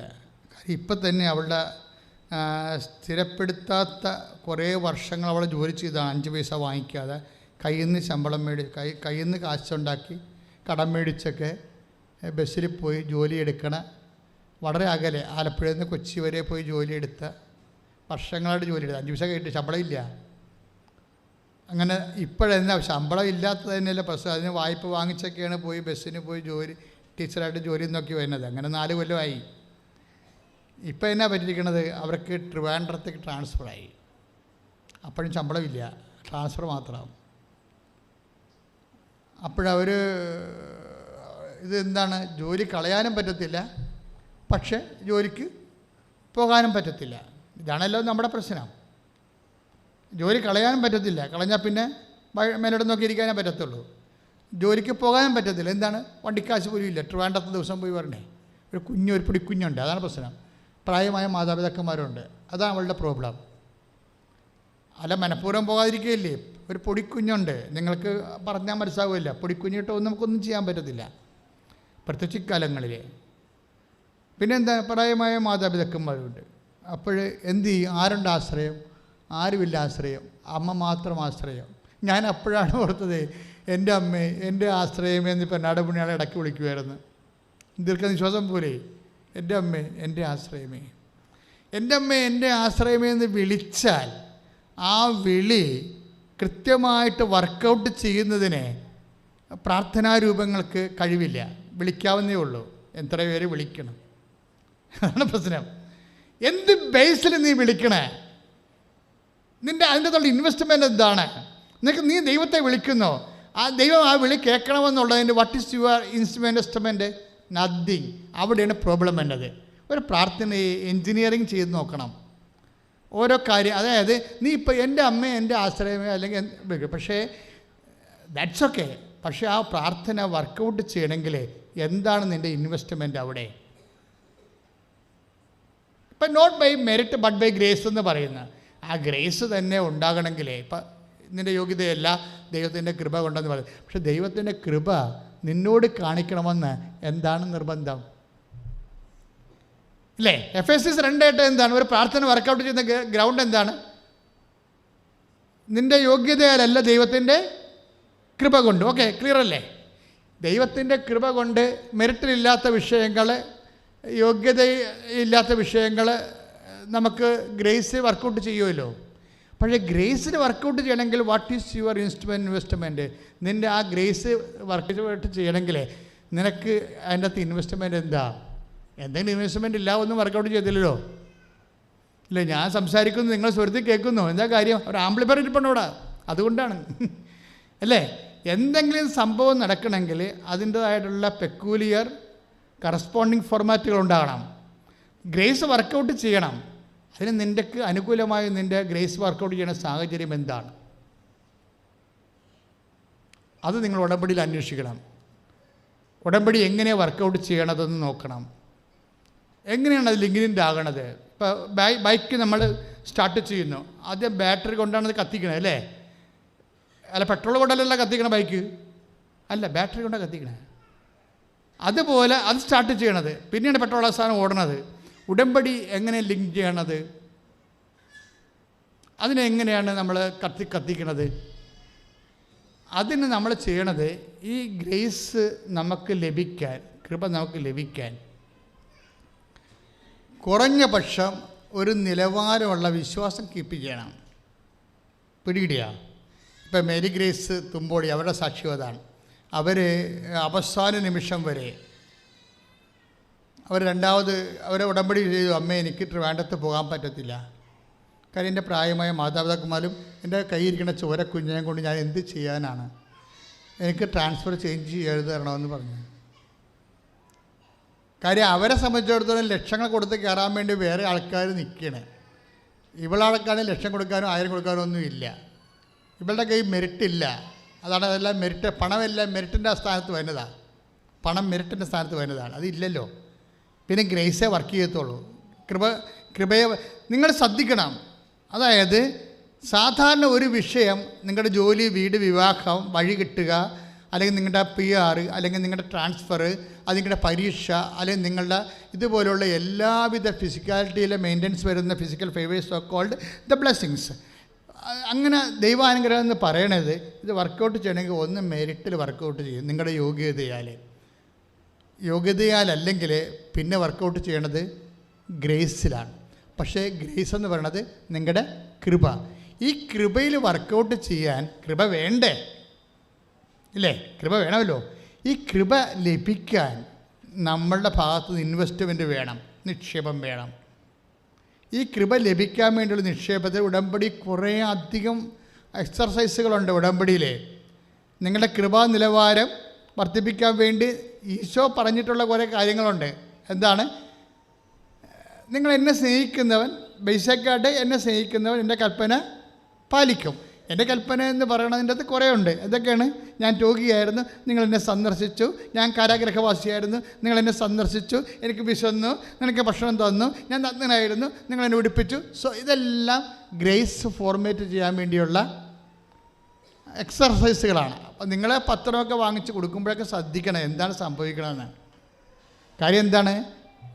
ഒരു രോഗിക്ക് നമ്മളൊരു വസ്ത്രം കൊടുക്കുന്നതിനേക്കാളും ഭയങ്കരമാണ് ഒരു പത്രം വാങ്ങിച്ച് കൊടുക്കണം. എന്താ കാര്യത്തിൽ രണ്ടും രണ്ടാണ്. ഒന്ന് ഈശോനെ കൊടുക്കുകയാണ്, മറ്റത് ഈശോയുടെ വാക്ക് പ്രകാരം നമ്മളെ കൃപ ആർജിക്കാൻ വേണ്ടി ഒരു കൃപാവര പ്രവൃത്തി ചെയ്യണം. മറ്റത് പ്രേക്ഷിത പ്രവർത്തനമാണ്. പത്രം കൊടുക്കുന്നത് എന്താണ്? കൃപാവര പ്രവർത്തനമല്ല, എന്താണ്?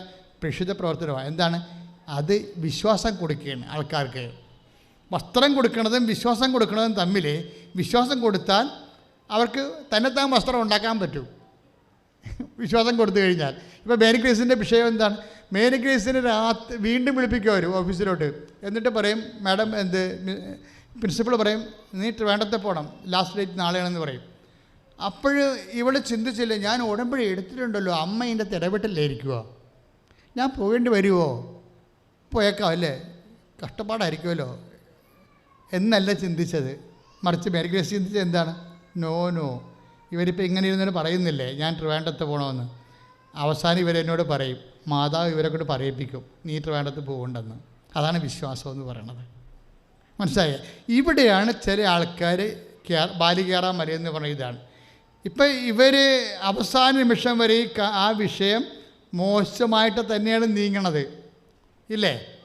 ആ വിഷയം അവസാനം വരെ എതിരായിട്ടാണ് നീങ്ങണത്. ഇപ്പം സ്ഥലത്തിൻ്റെ ജപ്തി ഇപ്പം നടക്കും എന്നൊക്കെ പറഞ്ഞ് കയറി. അപ്പം ഇങ്ങനെ അവസാന നിമിഷം വരെ നമ്മൾ വച്ചിരിക്കുന്ന വിഷയം നമുക്ക് എതിരായിട്ടാണ് വരണമെന്നുണ്ടെങ്കിലും നിങ്ങൾ വിശ്വാസത്തിൽ ഉറച്ചു നിൽക്കണമെന്നല്ല ഞാൻ പറയണത്, നിൽക്കാൻ പറ്റത്തില്ല. കാര്യം അങ്ങനെ ഉറച്ചു നിൽക്കുന്നത് വേറെ ഒരു തരം വിശ്വാസമാണ്, അനോയിൻറ്റഡ് ഫെയ്ത്ത് എന്ന് പറയും. നിങ്ങൾ പറയണം, കർത്താവേ, ഈ വിഷയം ഏത് പ്രതികൂല കാലാവസ്ഥയിലേക്ക് പോയാലും അവിടെയെല്ലാം സർവൈവ് ചെയ്യാൻ ആവശ്യമായ ഫെയ്ത്ത്, സർവൈവ്ഡ് ഫെയ്ത്ത് എന്ന് പറയും. സക്കോൾഡ് അതായത് സർവൈവ്ഡ് ഫെയ്ത്ത് എന്ന് പറയണത് നമ്മൾ സെൻറ്റ് പീറ്ററൊക്കെ കൈകാര്യം ചെയ്യുന്ന ഒരു സബ്ജക്റ്റാണ്. എന്താണത്? അഗ്നി പരീക്ഷകളെ അതിജീവിക്കുന്ന വിശ്വാസം സ്വർണത്തേക്കാൾ വിലയുള്ളതാണ്. ഇപ്പോൾ 1 പത്രോസല്ലേ അല്ലേ? 1 പത്രോസ് 1:7 ഒന്ന് പറഞ്ഞ അഗ്നി പരീക്ഷകളെ അതിജീവിക്കുന്ന വിശ്വാസം സ്വർണത്തേക്കാൾ വിലയുള്ളതാണ്. അപ്പം ഉടമ്പടി എടുക്കുമ്പോൾ നമുക്ക് ഈ വിലയുള്ള വിശ്വാസത്തിന് നമ്മൾ ടാർഗറ്റ് ചെയ്യേണ്ടി വരും. പറഞ്ഞ മനസ്സിലായ? നമുക്കുള്ളത് സാധാരണ വിശ്വാസമാണ് ഉള്ളത്. ഒരു വല്ല 18 ക്യാരറ്റോ ഒക്കെ ഇരിക്കും. 24 ക്യാരറ്റ് എന്ന് പറയുമ്പോൾ ചെമ്പ് കുറയുകയും സ്വർണം കൂടുകയും തങ്കമായി മാറുകയും ചെയ്യും. തങ്കപ്പെട്ട വിശ്വാസം എന്ന് പറയത്തില്ലേ, അതാണ് സാധനം. അഗ്നി പരീക്ഷകളെ അതിജീവിക്കുന്ന വിശ്വാസം. കാര്യം ചില ആൾക്കാർ അഗ്നി പരീക്ഷകളിലൂടെ പോയാലും വിശ്വാസം ഇതിൻ്റെ അകത്ത് കത്തിച്ചാമ്പരായി പോകത്തില്ല. അഗ്നി പരീക്ഷകളെ എന്താ കാര്യം എന്നാൽ ദൈവം ഈ സ്ഥാനത്ത് നിൽക്കുമ്പോൾ വിശ്വാസിയുടെ ഒരു അതർ എൻഡിൽ നിൽക്കുന്നത് ആരാണ്? ദൈവമല്ലേ.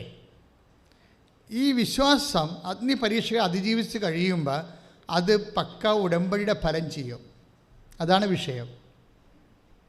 ഈ വിശ്വാസം, ഇത് ടെക്നിക്കലായിട്ട് സംസാരിക്കുക, നിൻ്റെ വിശ്വാസം അഗ്നി പരീക്ഷകളെ അതിജീവിച്ച് കഴിയുമ്പോൾ ആ വിശ്വാസം ഉടമ്പടിയുടെ ഫലം ചെയ്യും.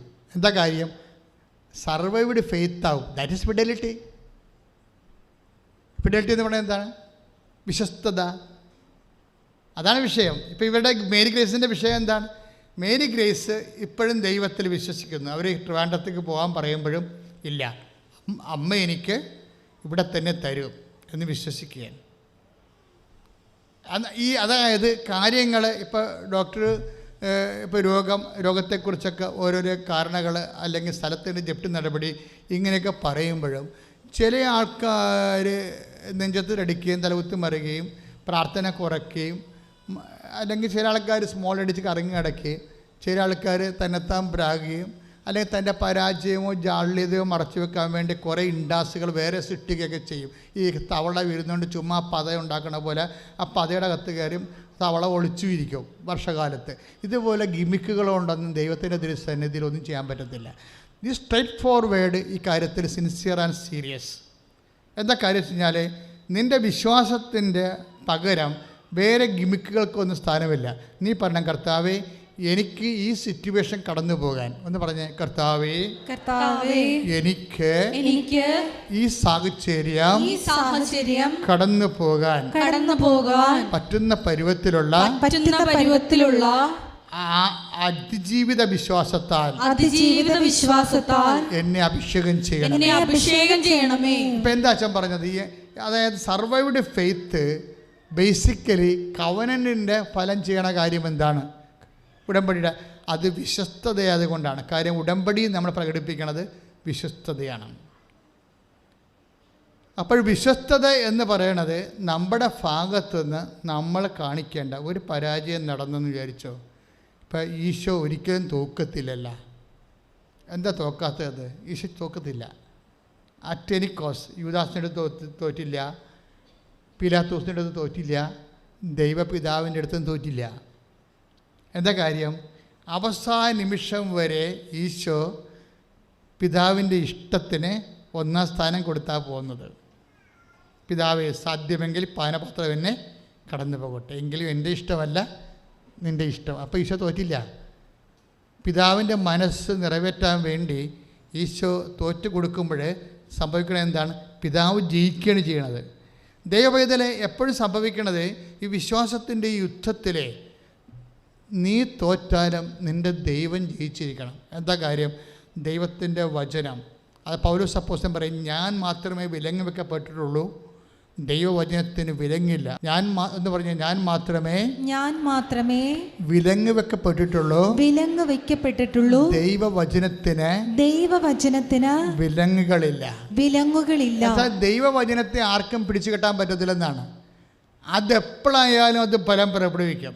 അതുകൊണ്ട് ഞാൻ പറയും, പ്രഥമ ദൃഷ്ടിയാ നിനക്കിങ്ങനെ കുറച്ച് പരാജയങ്ങൾ ഉണ്ടായിരുന്നു, നിൻ്റെ വിസ വന്നില്ല, അത് വിത്തുകളുണ്ടായിപ്പോയി, നിൻ്റെ കൂട്ടുകാരൊക്കെ കയറിപ്പോയി, നിൻ്റെ സ്ഥലം വിൽക്കാൻ പറ്റിയില്ല, അതുകൊണ്ട് ജപ്തി ആയിപ്പോയി എന്നൊക്കെ പറഞ്ഞാലും ഞാൻ കുലുങ്ങത്തില്ല. എന്താ കാര്യം? ജപ്തിയായി കഴിഞ്ഞാൽ ഈ സ്ഥലം തന്ന ആളുണ്ടല്ലോ, അയാൾ ഇപ്പോഴും ജീവിച്ചിരിപ്പുണ്ടല്ലോ. പറഞ്ഞാൽ മനസ്സിലായില്ലേ? നിൻ്റെ വീട് സ്ഥലം ജപ്തിയായിപ്പോയി. അപ്പോൾ എൻ്റെ അടുത്ത് വന്നിട്ട് എൻ്റെ അച്ഛാ ജപ്തിയായിപ്പോയി അച്ഛാ എന്ന് പറഞ്ഞ് ഞാൻ പറഞ്ഞ്, ഈ സ്ഥലവും തന്ന ആൾ ഉണ്ടാ എന്ന് ചോദിക്കൂ. ഇപ്പോഴും അയ്യോ അയാളൊക്കെ മരിച്ചു പോയില്ലേ? ഞാൻ പറഞ്ഞു അയാൾ മരിച്ചിട്ടില്ല. നിനക്ക് സ്ഥലം തന്ന ആരാണ്? ദൈവം അല്ലേ? അതാണ് സംഭവം, അതാണ് വിഷയം. നിനക്ക് ആ സ്ഥലം തന്ന അയാൾ എപ്പോഴും ജീവിച്ചിരിപ്പുണ്ട്. ഇപ്പോൾ കഴിഞ്ഞ ദിവസം ഒരു ഇടക്കിടക്ക് പറയാനുള്ള സാക്ഷികൾ, മകൻ വണ്ടി ഇടിച്ച് മരിച്ചു. അപ്പോഴും എന്താ? ആ മകനെ കൊടുത്ത ആൾ ഇപ്പോഴും ജീവിച്ചിരിക്കുകയും. ആരാണ്? ദൈവം. അവർ പറഞ്ഞു നീ ഒന്നുകൂടി പ്രസവിച്ചോളാൻ പറഞ്ഞ്. മറ്റത് ഒരു കാഴ്ചയായിട്ട് ഏറ്റെടുത്ത് ദൈവം. അവർക്ക് വിശ്വാസമുണ്ട്. മകൻ്റെ മരണത്തെ കാഴ്ചയാക്കണമെങ്കിൽ അമ്മയ്ക്കത് വിശ്വാസം ഉണ്ടാകണം. അമ്മയ്ക്ക് വിശ്വാസമില്ലാത്തവരും കാലം മകൻ്റെ മരണം ദുർമരണമാണ്. വിശ്വാസമില്ലാത്ത മാതാപിതാക്കന്മാരുടെ മക്കളുടെ മരണം ദുർമരണമാണ്. ദുർമരണമാകണം എങ്ങനെയാണ്? അവർക്ക് അതിൻ്റെ അകത്ത് വിശ്വാസമില്ല. അവരുടെ മകൻ വണ്ടി ഇടിച്ചാണ് മരിച്ചത്, 21 വയസ്സുള്ള മകൻ. പക്ഷെ അത് ദുർമരണമല്ല. എന്താ കാര്യം? അവിടെ അമ്മയ്ക്ക് വിശ്വാസമുണ്ട്. വിശ്വാസമില്ലാത്ത മാതാപിതാക്കന്മാരുടെ മക്കൾ മരിക്കുമ്പോൾ അത് ദുർമരണമായി പോകും. കാര്യം എന്താണ്? അത് കാഴ്ചയായി ദൈവം സ്വീകരിക്കണില്ല. വിശ്വാസമുള്ളവൻ്റെ സകന ബലി ദൈവം കാഴ്ചയായി സ്വീകരിക്കും. അപ്പം അത് എന്ത് വരണമാണത്? അതിലൂടെ കൃപയാനം കിട്ടണത്. ഇത് തിരിച്ച് മനസ്സിലാക്കണം നമ്മൾ. ആ ചേട്ടത്തി ഒരു മകൻ മരിച്ചിട്ടും 1 മണിക്കൂർ രാത്രി 1 മണി രാത്രി വരെയാണ് ഇരുന്ന് പ്രാർത്ഥിക്കുന്നത്, ഭാര്യയും ഭർത്താവും കൂടി. അങ്ങനെ മകൻ മരിച്ചിട്ടുള്ള ആൾക്കാരെ എനിക്കറിയാം. വേറെ അവരെ കുർബാനക്കും പോകത്തില്ല, പള്ളിയിലും പോകത്തില്ല. എന്താ കാര്യം? എന്താ പ്രശ്നം? അത് എൻ്റെ അനിയൻ മരിച്ച കാരണം എൻ്റെ ആങ്ങള ഇപ്പം ദൈവവിശ്വാസമില്ല. ഞാൻ പറഞ്ഞു അവനെ തല്ലിക്കൊല്ലാൻ പറഞ്ഞു. എന്താ കാര്യത്തിൽ? അവനെ ട്രെയിൻ ചെയ്തിരിക്കുന്ന സച്ചവേ.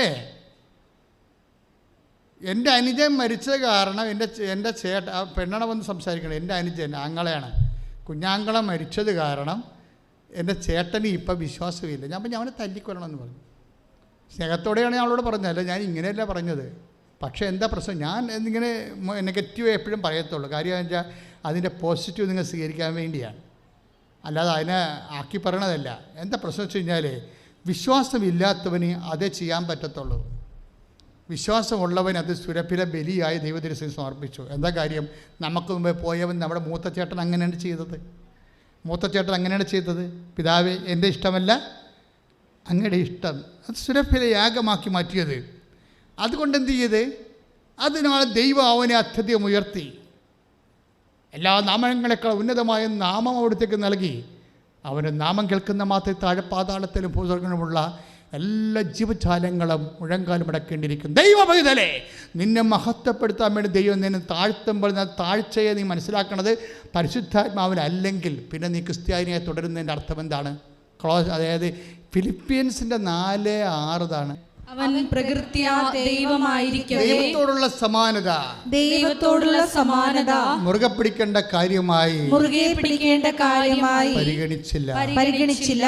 അവൻ തന്നെ താഴ്ത്തി മരണത്തോളം കുരിശുമരണത്തോളം. അതിനാൽ ദൈവം അവനെ അത്യധികം ഉയർത്തി. എല്ലാ നാമങ്ങളെക്കാൾ നാമങ്ങളെക്കാൾ ഉന്നതമായ നാമം അവിടുത്തേക്ക് നൽകി. അങ്ങനെ ഇപ്പോഴും ട്രിവാൻഡ്രത്ത് പോണമെന്നും പറഞ്ഞുകൊണ്ട് ഇങ്ങനെ ഇരിക്കുന്നുണ്ടെങ്കിലും ഒരു അവസാന നിമിഷം ഇവർ പറയും, വേണ്ട മേരി ഗ്രേസ് പോകണ്ട, പോകത്തില്ല എന്നൊന്നും ഇവൾ പറയത്തില്ല. ഇവൾ വെറുതെ ഇരിക്കുകയുള്ളൂ പ്രാർത്ഥിച്ചുകൊണ്ട്. കാര്യം എന്താ? അമ്മയുമായി ഉടമ്പടി ചെയ്തിട്ടുണ്ടല്ലോ, അമ്മയുടെ തീരുമാനം വരും, അതുവരെ വെയിറ്റ് ചെയ്യും. എന്നിട്ട് ഇവിടെ പറയും, നീ പോകണ്ട, നീ ആലപ്പുഴ തന്നെ പോയാൽ മതി എന്ന് പറയും. കണ്ട ഒരു വിഷയം കണ്ട, അവസാനം വരെ നിൽക്കുകയാണ്, പരീക്ഷണങ്ങളെ അതിജീവിക്കുകയാണ് ശരിക്കും. ഇതിൻ്റെ ഇടയ്ക്ക് സംസാരമില്ല. മേരി ഗ്രേസ് സംസാരിക്കണില്ലല്ലോ ഇതിൻ്റെ ഇടയ്ക്ക്. നമ്മൾ എന്താ ചെയ്യണമെന്ന് വെച്ച് കഴിഞ്ഞാൽ ഒരു കേസ് ഹിസ്റ്ററി പരിശോധിക്കുകയാണ്. പറഞ്ഞ മനസ്സിലായില്ലേ? കേസ് ഹിസ്റ്ററി എന്ന് പറയുന്നത് എന്താണ്? ഉടമ്പടിയുടെ ഒരു സാക്ഷ്യം. ഉടമ്പടിയുടെ ഒരു സാക്ഷ്യം നമ്മൾ എന്ത് ചെയ്യണം? സാക്ഷ്യം ധ്യാനിക്കാൻ ബൈബിൾ പറയും. അങ്ങനെ ബൈബിൾ പറയുന്നുണ്ട് സാക്ഷ്യം ധ്യാനിക്കണമെന്ന്. ഒന്ന് ശ്രദ്ധിക്കട്ടെ മക്കളെ. യേശു സ്വസ്ഥം. ഹല്ലേലൂയ. സങ്കീർത്തനം 119 തിരുവചനം 27 നോക്കുക. സങ്കീർത്തനം 119 27.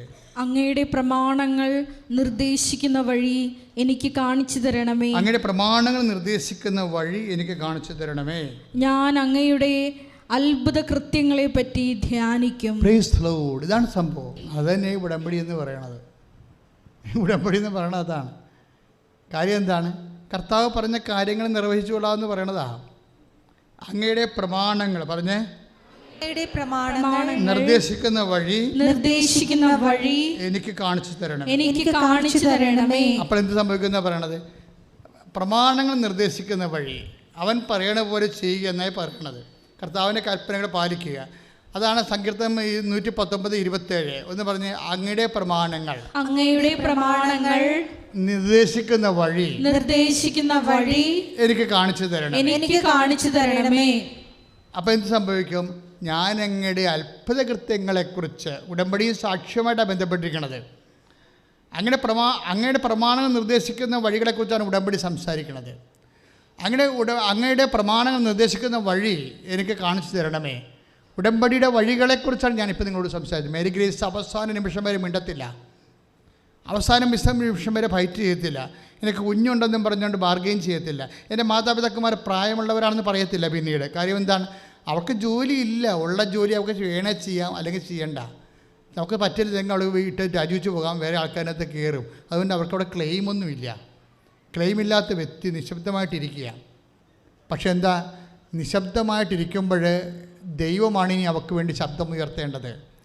അതിന് നമുക്ക് എന്താ വേണ്ട? വിശ്വാസം. അതുകൊണ്ട് മേരി ഗ്രേസ് അവസാനം വരെ ഇരിക്കും. അവസാനം ഇറങ്ങിപ്പോരാൻ നേരത്ത് പറയും, മേരി ഗ്രേസ് സാരമില്ല, നീ ട്രിവാൻഡ്രത്ത് പോയിക്കൊള്ളാൻ പറയും.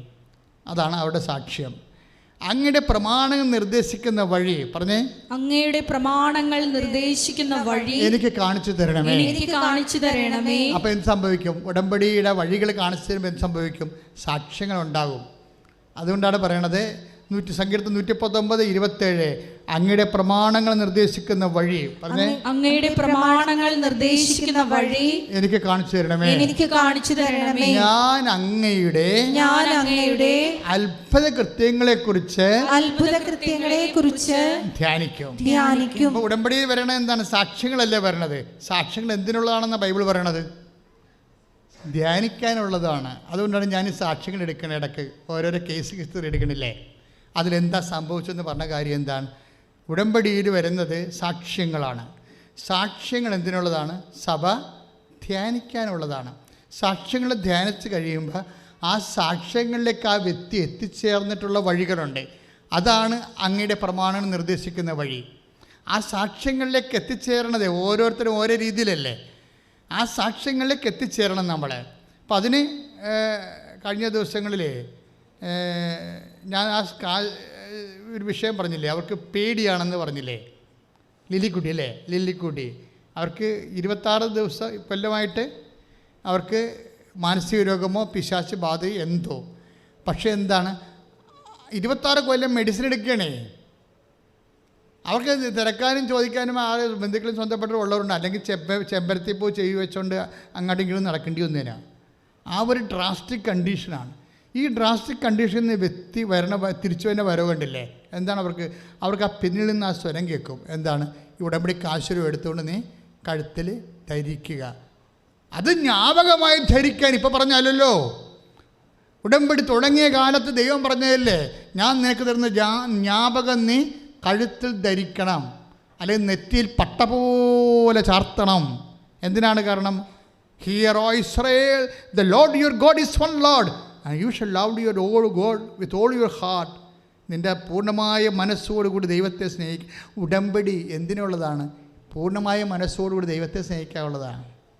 ഉടമ്പടി എടുക്കുന്ന വ്യക്തി ശ്രദ്ധിക്കണം, നിങ്ങൾ പൂർണ്ണമായ മനസ്സോടുകൂടി ദൈവത്തെ സ്നേഹിക്കണം. അല്ല ഒരു കല്യാണം വന്ന് ആ ചെറുക്കൻ എനിക്കിഷ്ടമായിരുന്നു, അവൻ ആ കല്യാണം അവസാനം പോയി, ആരാണ്ടൊക്കെ ഏഷണി പറഞ്ഞ് പോയതാണ്, ഇനി ഞാൻ ഒരു പരിപാടിക്കും വരുന്നില്ല, ഇനി ആരുടെ എന്നെ മുമ്പ് വിളിച്ചേക്കതെന്ന് പറഞ്ഞിട്ട് ഇവളിങ്ങനെ ഈ വയറ്റത്തിൽ കുത്തുകൊണ്ട പാമ്പിനെ പോലെ കട്ടിലേ പോയി ചുരുണ്ട് കിടക്കുകയാണ്.